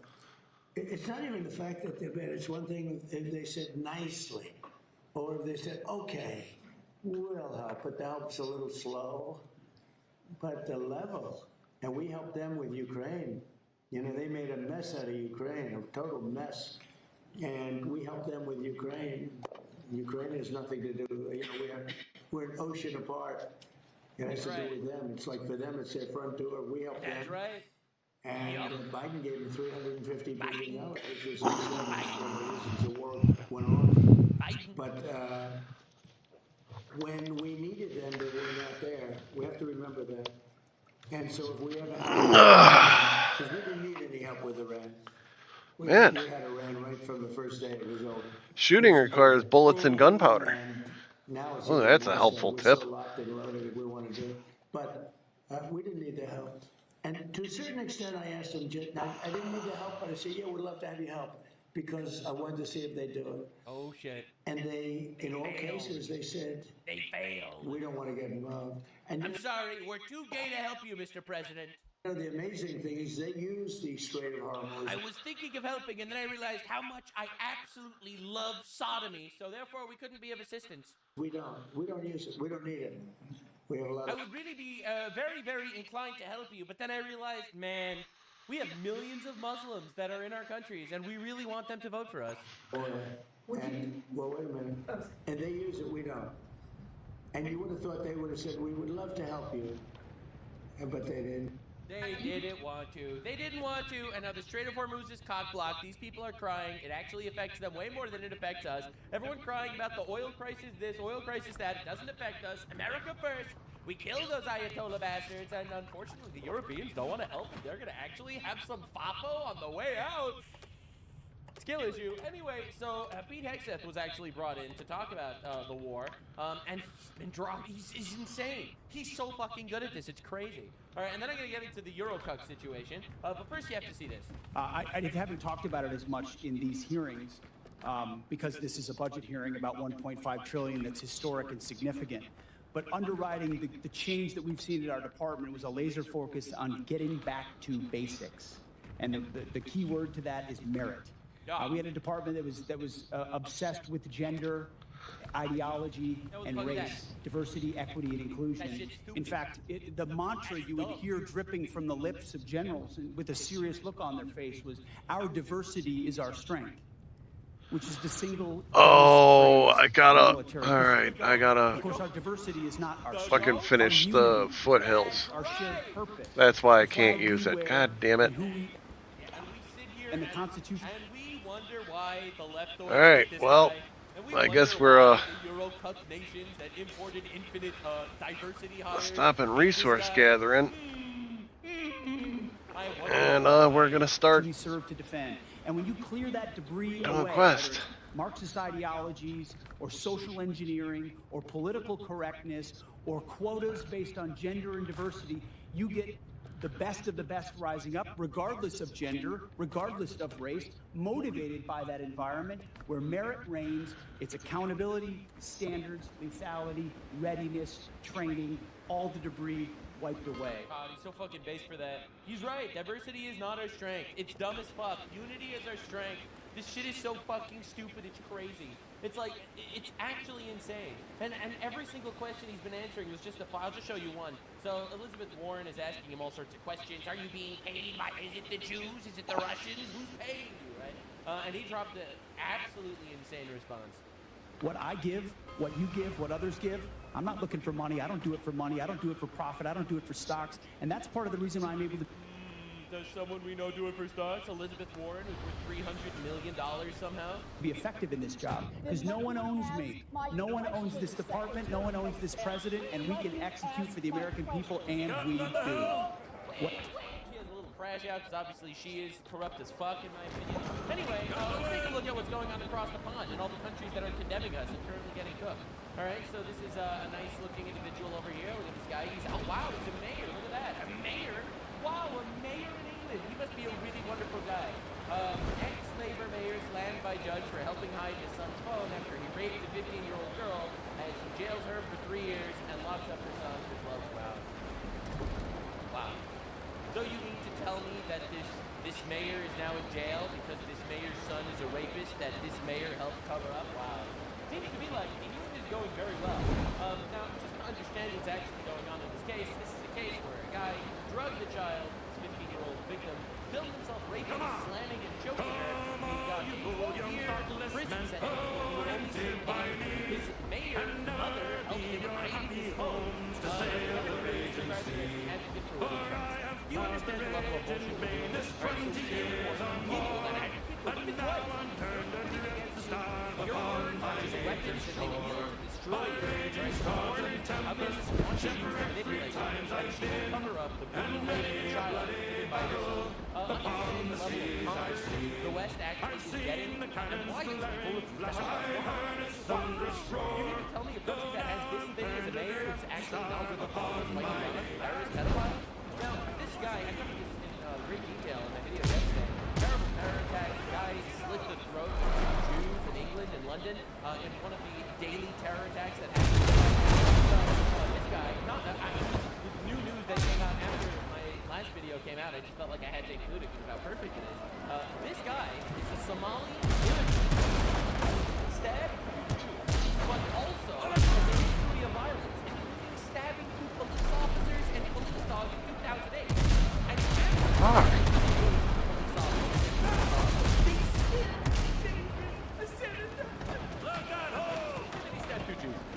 What are we doing? This is like the suicidal. This is insane. This is absolute insanity.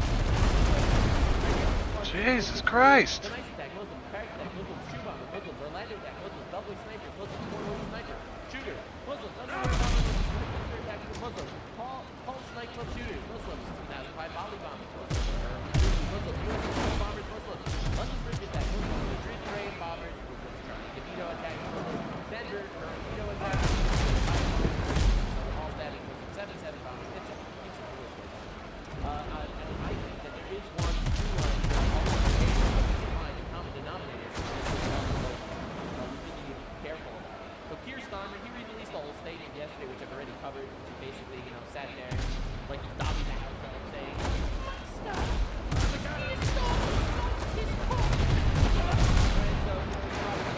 Yesterday's terror attack wasn't it isolated, attacked by you. Who attacked the Jews? You'll notice a very, very absence in every single statement made by the government.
God damn, they're beating the crap out of me.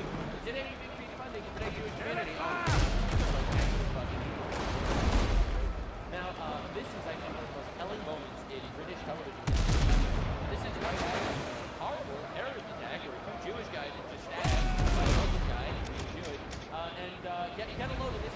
They had, this is perfect. This is actually perfect. Watch this. The lady from the Green Party, you just stated that you've seen. Right, so they'll all be out here and be like, oh, anti-Semitism bad. Right, sure.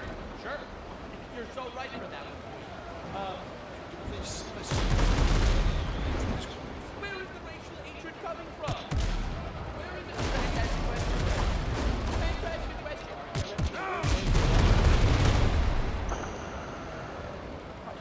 Do you mean from the general public? Or? No, I'm sorry, this is going to hurt your feelings, but two Jews were just by Muslims. Jews were shot in Manchester by Muslims. Jews had synagogues burnt to the ground by Muslims. Churches burnt to the ground by Muslims. Jewish ambulance service volunteers destroyed in a fire attack. The Holocaust Memorial in England was destroyed by Muslims. Where is it? Well, she said there's racial hatred in the country, and I'd just like to know where she thinks it's coming from. That's a great question. Where's it coming from? I mean, I was talking about the fact that there was a rise in racially motivated crime, that kind of thing. But specifically against Jews and white people. Those are the races that are actually affected by the current environment of racial hatred. By the way, there's almost zero hate crimes against Muslims in India, by the way, which is a shock. Yeah, hate crimes, like raping white girls, blowing up Jewish areas, I guess. But who's doing this? Where's the hate coming from? Comfortable and safe. Yeah, but what's making them feel unsafe? You said there's racial hatred. Where do you think it's coming from? This is a good question, right? What are you getting at? No, I'm asking you. Where do you think this racial hatred is coming from? Great question. You mean what specifically? You can't say it's coming from the Muslim community because they'll put him in jail for hate speech. Well, daily. Well, I can actually say that where I think it's coming from is that we live in rip-off Britain and people are having a really, really tough time. They're struggling because their bills are going up, they're struggling because they can't afford their rents. That's right, they can't afford their rent, so they're stabbing Jews and saying Allahu Akbar before doing it, right? I can't afford food, I'm gonna blow up Jewish ambulances and say Allahu Akbar while I'm doing it. I actually think this is the reality. Struggling because food is now so expensive, it's eye-watering. What that means is that someone to blame. And I think that the happy narrative. Zia's party is definitely one of these narratives, like people propagating these narratives that will point the finger at certain communities to blame them when it is not the fault of those communities. It's totally not the fault. Come on, get moving, get moving. It's the fault of the economy going to shit because they imported Muslims that don't want to get jobs. It's like wherever you turn. The economic situation, which is... You know why the economic situation is shit? It's because they woke their way so close to the sun that they refuse to actually get natural gases. They want to import it from Russia. That's one. And two, is when they're importing it from the third world and they pay for their hotels and housing on the British taxpayer. Disastrous development is a big reason why hate's on the rise. So that's why we need to solve the economic problems of Britain, make sure all people are having a better Holy shit. not struggling so much, but we also need to really focus on community giving each other. It's taking off a quarter of my health every time it hits me. Oh, maybe not that time, but oh shit. Is suffering right now because of the same issue, and no one wants to talk about it. So this is Mehdi Hassani, is a British, American, Indian Muslim, literally the ultimate combo. All right, so this dude showed up to talk about why actually Muslims are. I spent my entire adult life, my professional career as a journalist, trying to separate the two out. You know, I'm a very outspoken critic of Israel, and especially this Israeli government and this genocide in Gaza. But I go out of my way to tell people on my side of the argument, do not do that. Do not conflate Jews and with Zionism. Hopefully he hits that ship. No, he didn't even slow down. It's just a problem, guys. You see, the thing is, Jews support Israel. Of course, we can have Muslims stabbing them in the streets of England. We need to be having these conversations, but at the same time, we're agreeing that violence is never the solution. Anti-Semitic violence is horrific. Anti-Semitic violence is bad. Anyway, I really hope Hamas goes and rapes a lot more Israelis, but anti-Semitic violence is bad. I support the terrorists that kill Jews, but anti-Semitic violence is terrible. But the Jews that support Israel deserve it, though. This is awesome, bro. Mehdi Hassani talks about standing with two Jews in London, says it's a problem when Jews support Israel. Her skirt was too short. This is also right, guys. And again, this is Mehdi Hassani, who just yesterday he went on a show talking about something incredible. These days, you see him saying the right stuff, trying to stop Trump from illegal wars in Iran. No one cares about illegal wars or illegal wars. This shit is so fucking retarded. This great champion of pasta. Wherever I go, literally, wherever I go in this country, I do a lot of events. This is the Tucker Carlson fan base, by the way. I do a lot of public events. People come up and say, when are you doing a podcast? When are you doing a Tucker Carlson? Why don't you do a collab with Tucker Carlson? We love Tucker Carlson. Even in my own family, when they ask me about my wife. It's literally like his back about God damn! And his people literally don't fucking care about America whatsoever. They only care about Muslims conquering hey, quiet part out loud. Well, Tucker Carlson, congratulations, my guy. You got the whole Mehdi Hassani. Alright, Buddy's over here sleeping. And Crazy was looking for a place to sleep. Oh, she's looking at me from the doorway.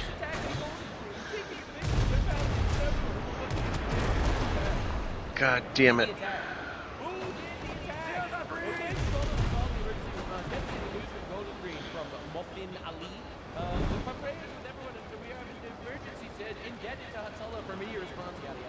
J.K. Rowling is so fucking tired of this. She was always against the trans shit. She's actually crashing out on the Muslims this time. Why do leaders of communities have such a difficulty naming this particular demographic most likely to be shaken and affected by two men from their community having their throats cut out on a London street?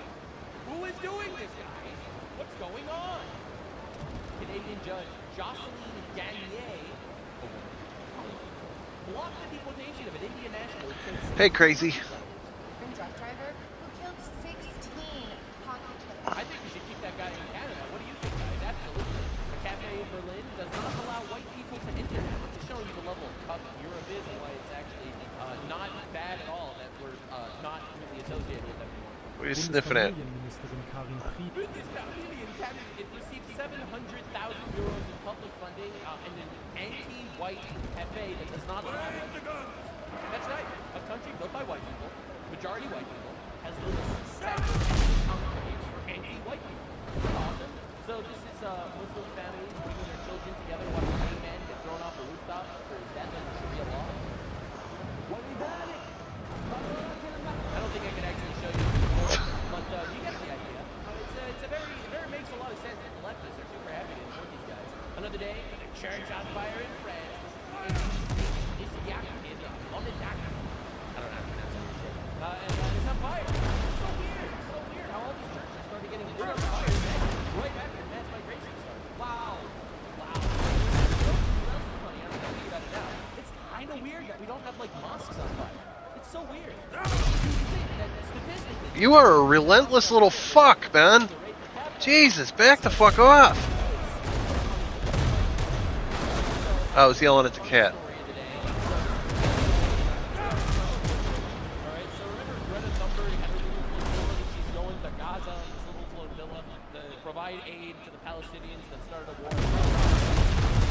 Jesus Christ.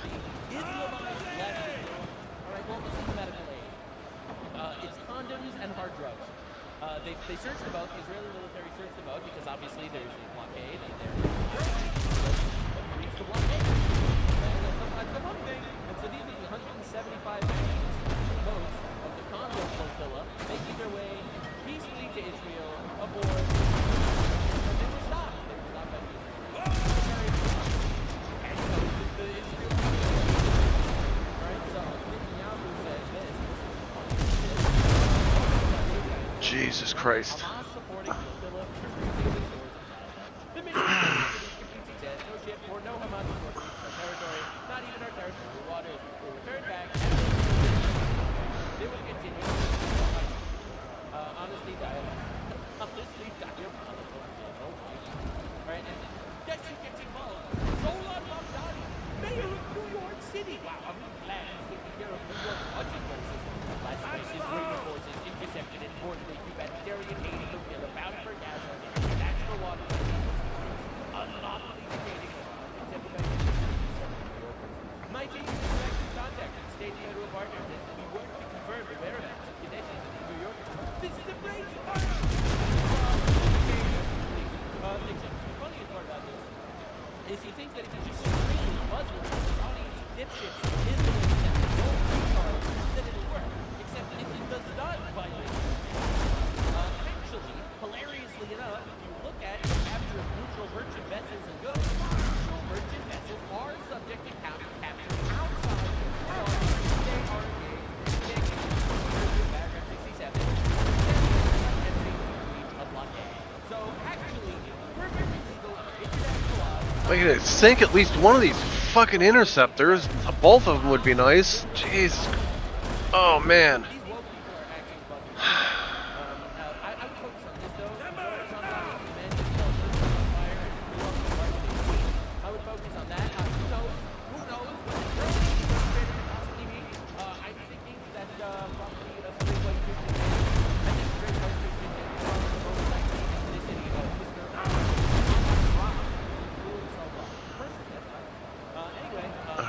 Come on.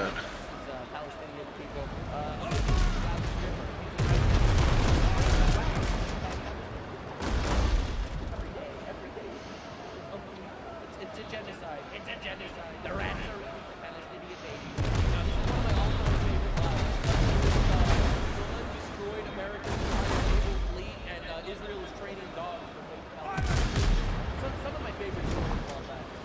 Now, what we see that was Hezbollah, the terrorist organization, that inside a civilian building. You know, we keep getting more and more evidence. As you can see, there is a rocket launcher in a civilian building, which is a violation of international law. No one fucking cares about when terrorists do it. Kaboom! And there it is, and there it goes. Goodbye, civilian building. Get fucked, retard. No one cares. So anyway, these are people that the leftoids are doing their absolute best to protect. And honestly, I'm not surprised. This is what we're dealing with. All right, so this is K-18. American journalist, investigator guy who's actually pretty nice, it seems. Like, he cracked down on a lot of the Somali fraud. And he was talking to the girl about Palestine, because that's what the activists care about. They don't care about the Christians getting massacred in Nigeria, or Sudan, or Iran, or Syria, or Yemen. They don't care about any of those.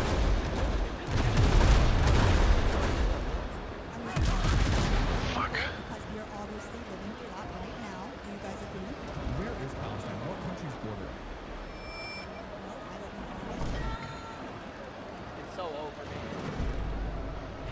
Palestine when you don't even know where it is. I don't have to know where it is to know that millions are dying. Millions are dying! Millions have not died. You're telling me you have minimal information possible about the region. Millions are dying! A population of 2.2 million, which, by the way, increased since the start of the Pretendicide. Alright? It increased. Alright? Since the Pretendicide started, they had more babies than people were killed. Alright? And millions dying. I'm supposed to expect that you can inform me about it. Millions have not died, not even a month. Yeah, so obviously we're dealing with absolute dipshit retards that are trying to rape and destroy our civilization, and we need to destroy them. And yes, that means that I don't give a fuck how strict it is on the Euro destruction. We are the most powerful nation on the planet, and you're gonna have to fucking deal with that. Deal with the consequences of not being our friend. Not gonna sugarcoat it.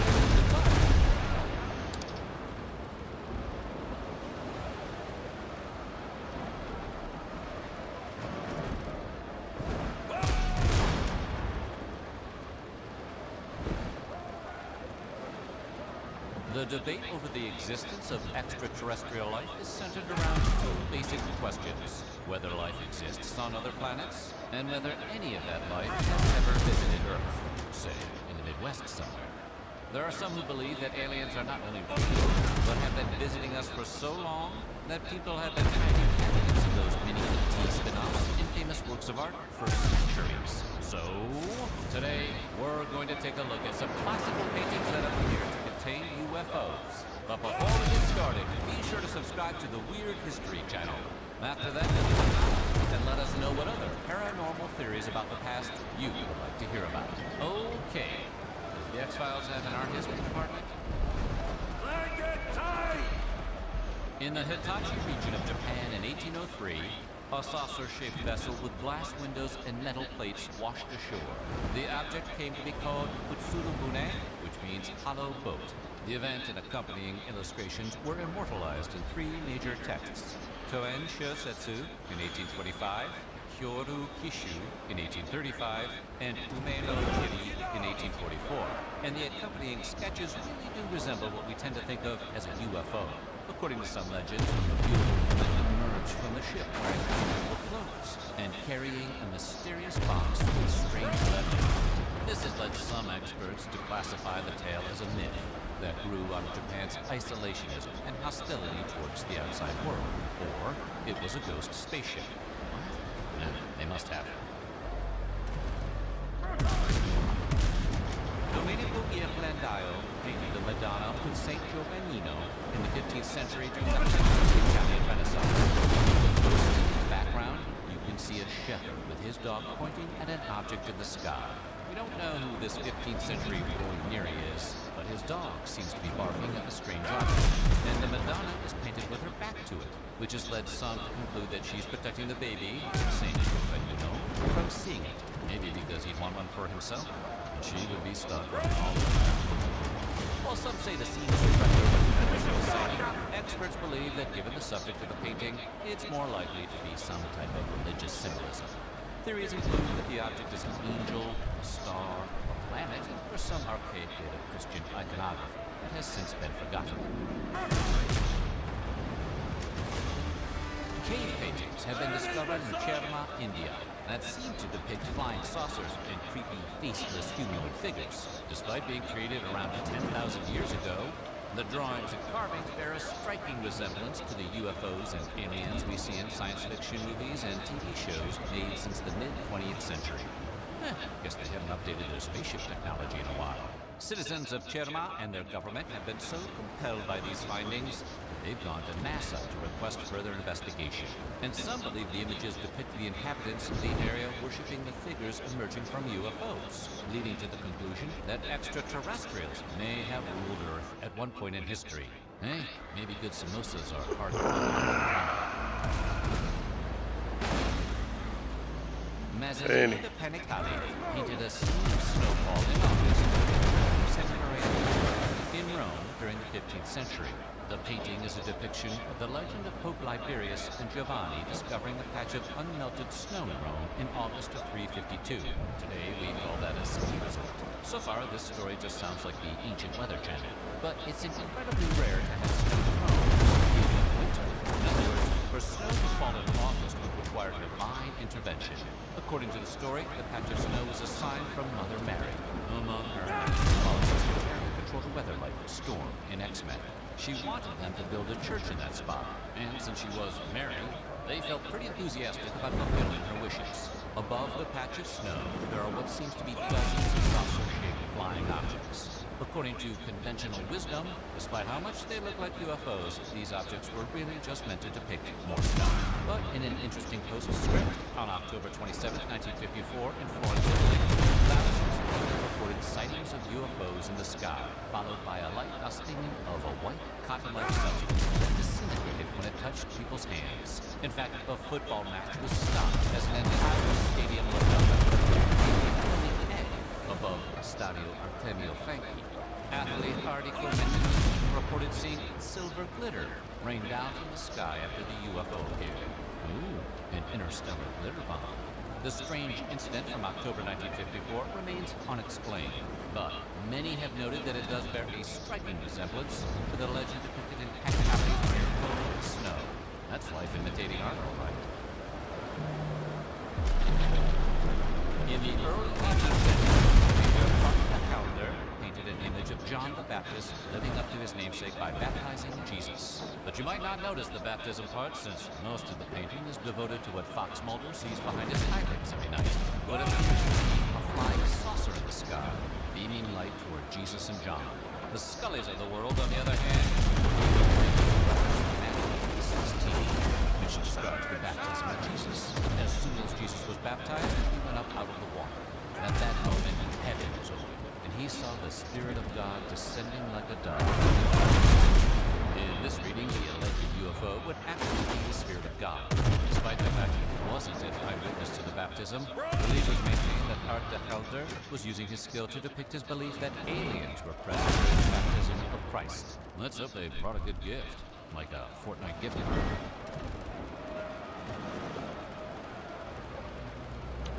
The Svetes Hovli is an Eastern Orthodox cathedral near Tbilisi, the current capital of Georgia, the country, not the state. The cathedral's construction began in the 4th century BCE by King Miriam III, but was completed between the years 1010 and 1029. The cathedral's frescoes faded over time, but the one that has come to the attention of UFO enthusiasts is believed to have been painted in the 1600s by an unknown artist. Oh my God. Fresco, you'll see what looks like a jellyfish. One red on the left and one white on the right. As many have pointed out, however, they also look like they could be UFOs, with beams of light shooting under them. According to art historians, Eastern Orthodox religious art from this time featured a sun in every depiction of the crucified Christ. And the two objects commonly taken to be UFOs are probably just stylized depictions of those astronomical bodies. Did you know a famous movie has two suns?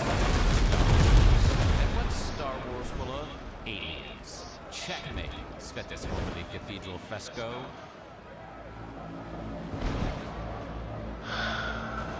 Italian artist Carlo Trivelli painted the Annunciation with Saint Emilius in 1486, pretty much the height of the Italian Renaissance. In this depiction of the angel Gabriel telling the Virgin Mary she would give birth to Jesus, there seems to be a flying saucer emerging from the sky, shooting a beam of light directly at Mary's head. The structure looks very much like a flying saucer. Historians argue that it's actually intended to be a cloud of angels. But sure enough, if you zoom in close enough, you can see what appears to be angels' wings in a circle. Of course, that only begs the question question, are angels extraterrestrials? Technically, right? Because we don't live on Earth.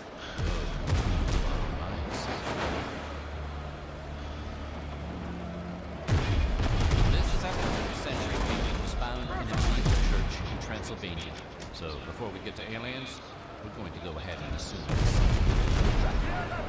the torture church in vampire country. Beyond that, the painting, Israel Put Your Hope in the Lord, was made for the monastery church in the medieval citadel of Shegeshval. And it seems to be clearly depicting a burning church surrounded by billowing smoke, with a strange flying saucer above it. The saucer even seems to have a trail of exhaust following it, sort of like a medieval version of the Independence Day poster. Under the painting, the words scrawled in calligraphy read, Israel hoffe auf den Herrn, which translates to, Israel, put your hope in the Lord. So if the UFOs are blowing up the church, would that make the Lord the Will Smith of this story? Or the Jeff Goldblum? Or maybe even the Randy Quaid? This fresco is located at the Visoki Dejani Monastery in Kosovo, Serbia.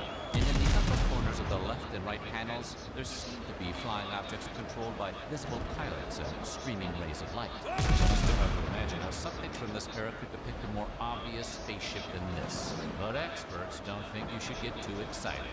As we previously mentioned, somewhere in all Eastern Orthodox depictions of Christ on the crucifix, there is a sun and a moon. Those experts believe that the two objects which look like they could grace the cover of any 1950 sci-fi comic book are once again just highly stylized depictions of the sun and moon. UFOologists, on the other hand, believe it's proof that the artist was trying to capture an alien.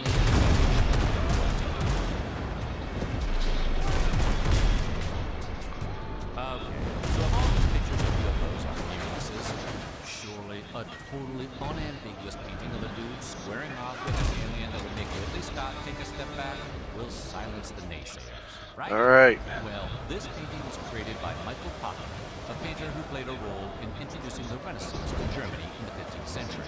It depicts St. Wolfgang, who was hoping to build a church, but was having issues finding generous benefactors to help him pay for it. So the painting, the devil presents him a deal.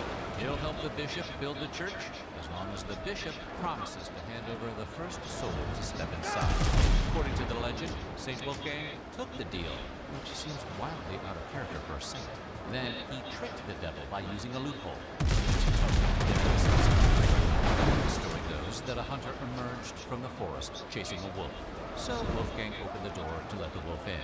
A heck of a break, but it worked. The wolf was claimed by the devil, and a human soul was spared. Churchgoers could now sit through services smugly knowing that the devil himself built the church. Although from what we know of the devil, he probably made the pews a little too small or something. The painting shows a winged creature with hooved feet, and another face on its backside. Given how much more it looks like an alien than a demon, some hypothesize that the artist was depicting an extraterrestrial visitor, or maybe the patriarchy of drawing demons. Either way, you probably wouldn't try to shake that creature down for a free church, so kudos to Wolfgang. In the late 1690s, France's King Louis XIV locked up a mysterious prisoner in his favorite new prison, the Bastille. Famous stories by Voltaire and Alexandre Dumas, based on the man's identity, are popular to this day. The story captured the public imagination, spawning countless stories, animations, parodies, films, and other art for centuries, following the real-life events. But the real story historians recently uncovered is a strange story all on its own. Today, we're exploring the real. He's dead in the water. I got one more ship. The fattest ship out here. It was always a hot topic among historians. In 2016, however, historians made a breakthrough in the nearly 400-year-old mystery. Drumroll, please. According to history professor Paul Sonino, not the actor who played Paulie in Goodfellas, the mysterious man was probably a valet named Eustache Dauger. After that, the story gets a little tricky. Historians tend to agree that while Dauger was most likely a valet, it's unclear who he worked for and why the authorities guarded him so closely for the better part of 3 decades. His arrest warrant from 1669 included specific instructions to limit his contact with other prisoners. It also threatened him with death if he spoke one word except about his actual needs. Clearly, someone, Mazarin, had something to hide. Sannino concluded Dauger was probably a valet for Cardinal Mazarin's treasurer. Mazarin was a principal minister in France during the period and acquired a massive fortune. Sannino's theory suggests Dauger knew Mazarin ripped off the previous king and queen, stealing the vast fortunes. When Dauger spoke out against it, he suffered severe punishment, most likely to protect Mazarin's identity. The story of the Man in the Iron Mask began as a rumor. In 1687 and 1698, reports of the mysterious prisoners transferred from various prisons circulated among the public. The reports were consistent in mentioning the prisoner wore an iron mask each time spectators saw him. These accounts fit with first-hand descriptions of the man from prison officials and guards from the period. In his memoir, one Bastille guard wrote the tale of a man who is always masked and whose name is never pronounced. Because the mask obscured the prisoner's identity, it ultimately led to persistent rumors and wild speculation on who he was and why Louis XIV imprisoned him. Further deepening the mystery, the prison supposedly incinerated everything he owned after his death in 1703. Other reports and rumors say authorities also scrubbed the walls of his prison cell clean following his death. Whether or not this is true, it still captured public attention, and the myth of the Man in the Iron Mask was born. In his book, The Search for the Man in the Iron Mask, a historical detective story, historian Paul Sannino makes a compelling point. The mask probably wasn't made of iron. Over the years, many historians believe the mask was velvet, not iron. It's also just as likely the prisoner did own the mask all the time. It was probably only worn to obscure his identity as authorities transferred him from prison to prison. The man in the velvet mask doesn't have quite the same ring to it. The material does make historical sense. Velvet masks were popular at the time as accessories or to protect their skin from the sun. People also used them to keep their identity secret while doing certain activities. But that's a story for another time. The famous French writer and philosopher Voltaire spent much of his time researching, writing, and corresponding with others. He also had plenty of run-ins with the authorities due to his heavy criticism of the government. In 1717, Voltaire found himself incarcerated at the Bastille after writing a particularly cutting verse about a regent in one of his works. While there, he collected stories about the mysterious masked man from older prisoners who claimed they knew him. Voltaire took some creative liberties with the story. His version was likely the first to add the bit about the mask being iron. His description made the mask sound like something from the movie Saw. In one description, he wrote, the chin of the mask was composed of steel springs, which gave him liberty to eat with it on. Voltaire's story asserts the prisoner must have been important because he received good food, had good manners, received regular visits from the governor, and even played guitar. Alexandre Dumas began his career writing plays and magazine articles.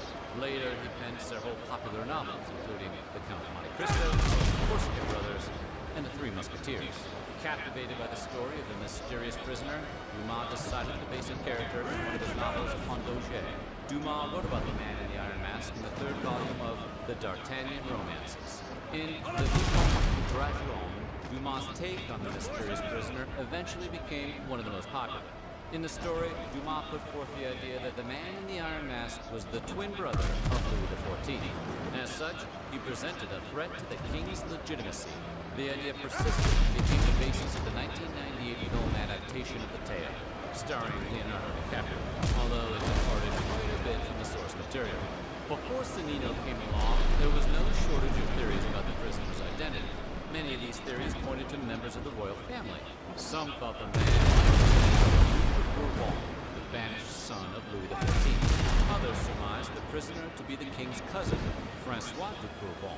Maybe the masked man was an Italian count named Ercole Mattioli, imprisoned for double crossing. However, these were unlikely as Mattioli died in 1694, and Francois de Bourbon fell in battle while the prisoner served his time. From there, things get weirder. Theories claiming Louis XIV used the mask on multiple men as a means to punish his wife's lovers were popular. But there was another theory that trumped them all. For a long time, Everyone thought the identity behind the mask was probably Louis XIV's disgraced financier, Nicolas Fouquet. Following Cardinal Mazarin's death, Fouquet eagerly stepped into his role. Eventually, Fouquet gained power and status by handling funds for both the state and various nobility. But he was probably a bit too good at the job. His enormous fortune ignited suspicion from others, and it wasn't long before his rivals began to keep a close eye on his activities. He had a good reason, as Fouquet made no effort to hide suspicion from others. What else would you expect from a guy whose family motto in Latin was Quo non ascendit, which translates to, what heights will he not scale? His family emblem depicted a squirrel collecting acorns at the foot of a tree.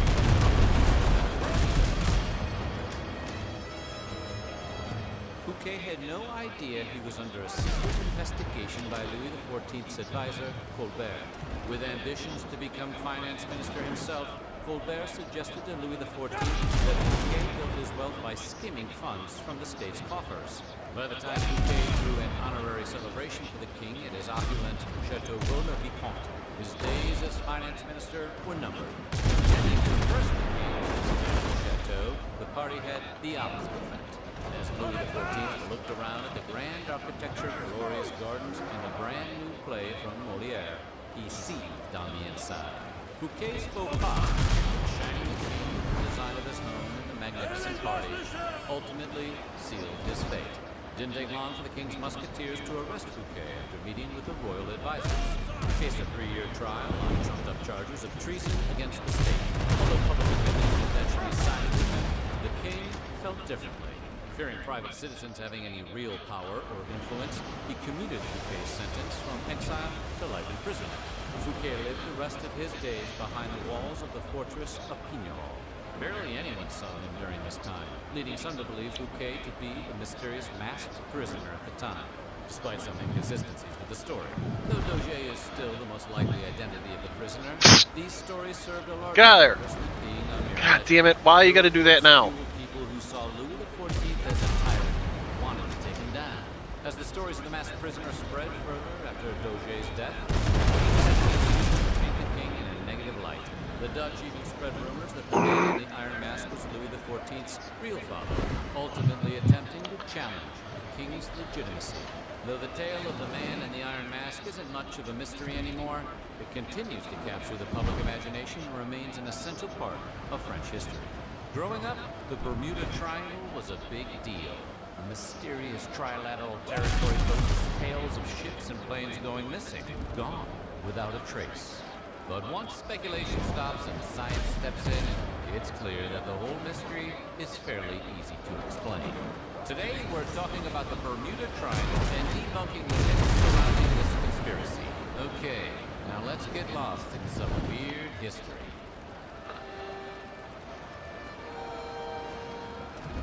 The one thing everybody knows about the Bermuda Triangle is that people go missing. Ever since Flight 19 and its 14 crew members disappeared in the area in 1945, legends of this cursed section of sea have skyrocketed as more and more aircraft and people go missing. What most people don't appreciate about the triangle is that it's big, really big. While maps of the supposed area tend to differ, it can genuinely be described as the area spanning from Miami to San Juan, then stretching all the way to the island of Bermuda. That's a pretty hefty hunk of ocean.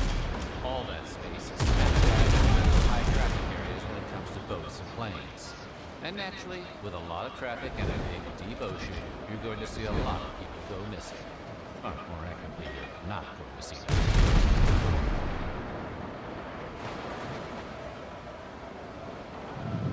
One genuinely curious aspect of the Bermuda Triangle isn't its penchant for kinda.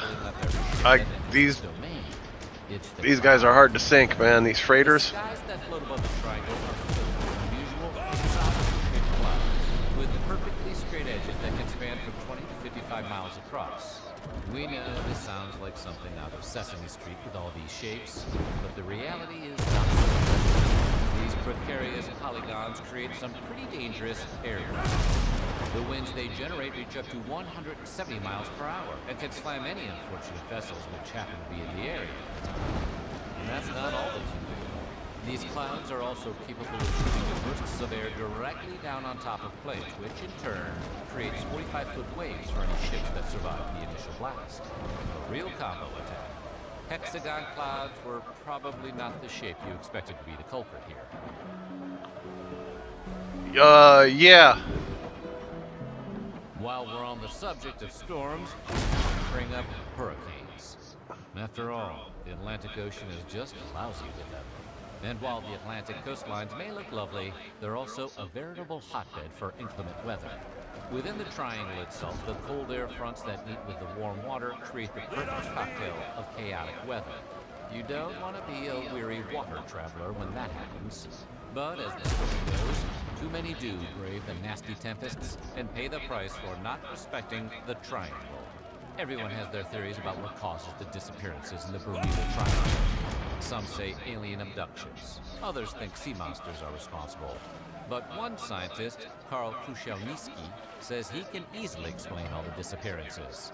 His theory replaces aliens with bad weather and sea monsters with plain old human error. The patch of sea where the Bermuda Triangle calls home is a particularly rough patch when it comes to the sky, the air, and, well, all of it. Compare that with high amounts of air and sea traffic driven by accident-prone humans, and you have yourself a recipe for disaster. Kruszelnicki believes the combination of the high waves and even higher winds is a lethal trap for distracted or inexperienced pilot or sailor. The Triangle gets a bad rap for the sheer surplus of ships and planes it devours. So much so that it is the subject of many statistical studies. One such study done by Lloyd's of London and the United States Coast Guard showed that, in fact, the It's Bermuda going down next Triangle time. just ain't that special. The results from the study showed that the loss of life in cargo is really the same, percentage-wise, as most any other. They just don't brag about it as much. But media bias against the Triangle aside, you can't really define such a large... God, that was... dude, that battle was like a half an hour long at least. It's practically expected. In your mind, picture a big wave. Bigger, bigger. Yes, that's the one. Now, multiply that by about 10. That's around how large waves can rise up out of the ocean at just about any old time. When the weather is rough, it's not surprising to see waves up to 98 feet high. Obviously, that's bad news for any ship sailing the ocean blue at that time. But waves that high are also capable of knocking low-flying planes right out of the sky. The study done by Lloyd's of London seems to back up this theory, and even attributes a 49-foot sporadic wave and sailor inexperience as the cause for the loss of Flight 19, which we'll get to later. Flight 19 was the name given to a group of 5 torpedo bombers that became famous for going completely MIA. It isn't every day that 5 planes, 14 airmen, and the subsequent team sent to find them all vanish without a trace. And the little evidence or statistical analysis at the time only led to a wave of conjecture and whisper down the lane type shenanigans. This was the 1960s, well before you could take the internet out of your pocket and debunk something instantly. When word of the Navy fleet disappearing all over the Atlantic began to spread, so did the tall tales. Capitalizing on this triangle frenzy were writers that only served to add more flame to the fires of speculation. An Argosy magazine article titled The Deadly Bermuda Triangle was written by Vincent Gaddis in 1964 and started much of the lore Am I on the right patch of place? water today. But once these stories devolve into whimsical tales about the lost city Yeah, of find the Atlantis, witness on the it becomes ship. harder to take them seriously. There ain't no witnesses. Everybody's dead. You're going to hear a lot of talk that says Flight 19 was flying in ideal conditions, and thus, their disappearance can only be explained by something otherworldly. To that, we say, hold on. Despite what some, quote, historians, end quote, will tell you about the flying conditions that fateful day, we know the facts. The most famous disappearance in Bermuda Triangle history was, as it turned out, just extremely unlucky. Since this was a training mission, the crew was less than desirable for the conditions. When you're battling 49-foot waves in a low-flying plane, you want an experienced captain, which they had. However, he was overcoming a hangover at the time. Hey, we've all been there, Cap. Like a Larry David in Curb Your Enthusiasm, where everything just gets worse and worse, things got worse. Lieutenant Charles Taylor, known for being terrible at his job, forgot his watch and had a malfunctioning compass. To make matters worse, nobody on board seemed to even know where they were. So Taylor, living up to his reputation, made a bad decision that led his men deeper into the terrible Atlantic storms and their eventual demise. Just like Curb Your Enthusiasm.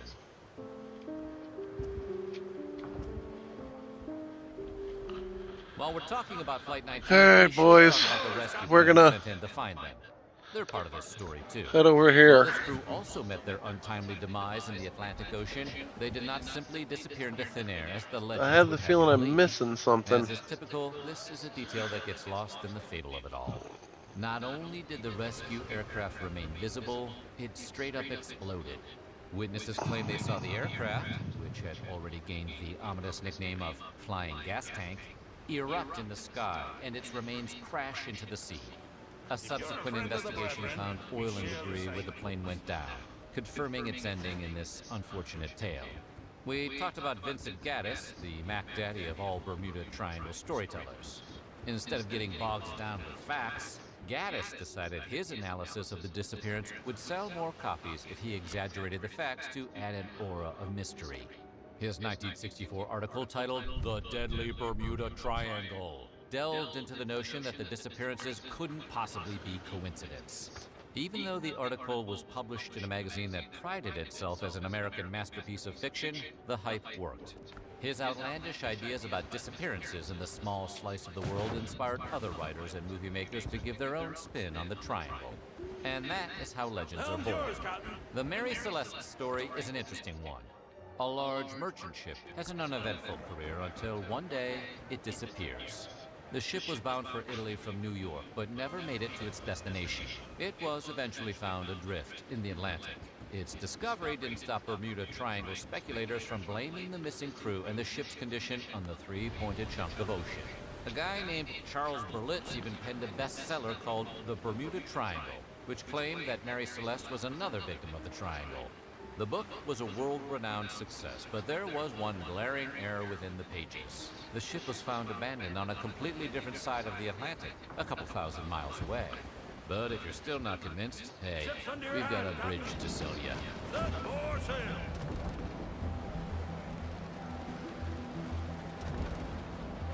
As far as Bermuda Triangle theories go, even we have to admit this one sounds pretty badass. One explanation for the Bermuda Triangle claims that ships are disappearing into the lost city of Atlantis. The claims of force fields surrounding the city and fire crystals which can burst into pure energy are alleged to be the very things bringing down the planes and ships. What sounds like Jason Momoa working overtime may actually just be methane gas, which is still kind of like talking about Jason Momoa. Methane can become trapped in ice molecules and become methane hydrate. This one admittedly sounds like a bit of a reach, since the last time methane trapping would have been around is the Ice Age, and that's like 15,000 years ago.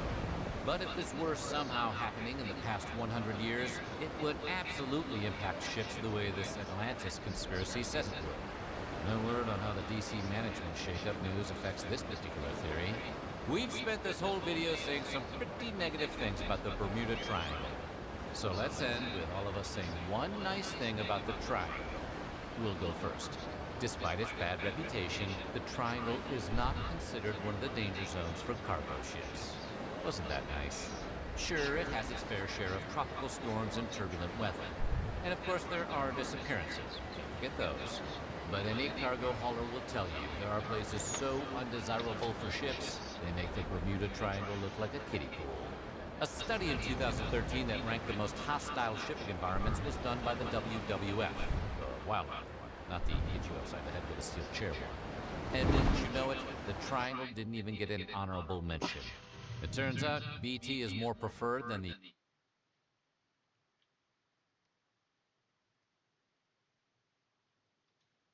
So this is with the, I'm assuming, the Pragmata stuff, which has been like one of the most weird and deranged crash outs that I've seen in a long time. An emo girl? Yep, I know. Your eggs are drying up. Uh-oh. If you're a woman online, you have probably heard that many times. Yep. Perhaps this image haunts you at night. It is a true fact that women's fertility begins to decline at age 30, and they suddenly wake up and get what we call baby fever. But what about the men? Do their sperms rot? Do their balls shrivel up into little raisins and die? They do. Men experience reduced fertility as they gain as they get older as well. Do they wake up one day and get baby fever? Yeah. Do men have a biological clock in the same way women do? I've briefly joked about this in videos before. In fact, Yeah, it's just not as much. a clip of mine from a video I did a few months ago actually went viral recently thanks to the YouTuber Smuggle On. Ah, yes, the male biological clock. It's not physical, but spiritual. Men will deny this, but they absolutely have a biological clock. It may not hit in your teens or your 20s, but one day you're going to have a dream. You have a little daughter making you pancakes with your wife in the morning, and you're not going to be able to get it out of your head. And the comments were full of men discussing their dreams to start a family. There is not much discussion about men's desire to have children. Like many things, it's not really something. Yeah, it's secondary. That's the reason why. Yeah, it's totally secondary. You're right. Thing they talk about publicly. That was until a certain video game. I am DI-03367, a state-of-the-art pragmatic created here at the Cradle. I possess basic life saving... How about we call you... Shut up. Diana. Diana? Pragmata is a sci-fi action game where you play as astronaut Hugh Williams, who is sent to investigate an abandoned moon base. He meets a childlike android named Diana, and they team up to survive and escape the space station. Along the way, they uncover what went wrong and defeat the bad guys, all while forming a strong emotional bond. It's about accurate. Yeah, true. I'm counting on you, kiddo. But it seems to have awakened something deep within gamers, especially male gamers. The urge to get married and have kids. I'm not planning on getting married and having kids, but damn, this game is like fatherhood calling to me. Yeah. Is this how women feel about their biological clocks? This game makes me want a daughter. What is this feeling inside me? It can't be. Yeah. It's like, I want to protect.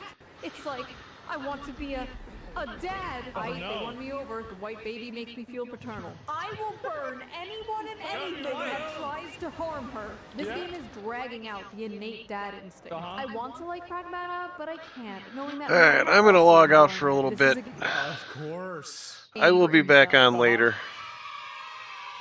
You guys have a good afternoon. Babe, wake up! It's time for your yearly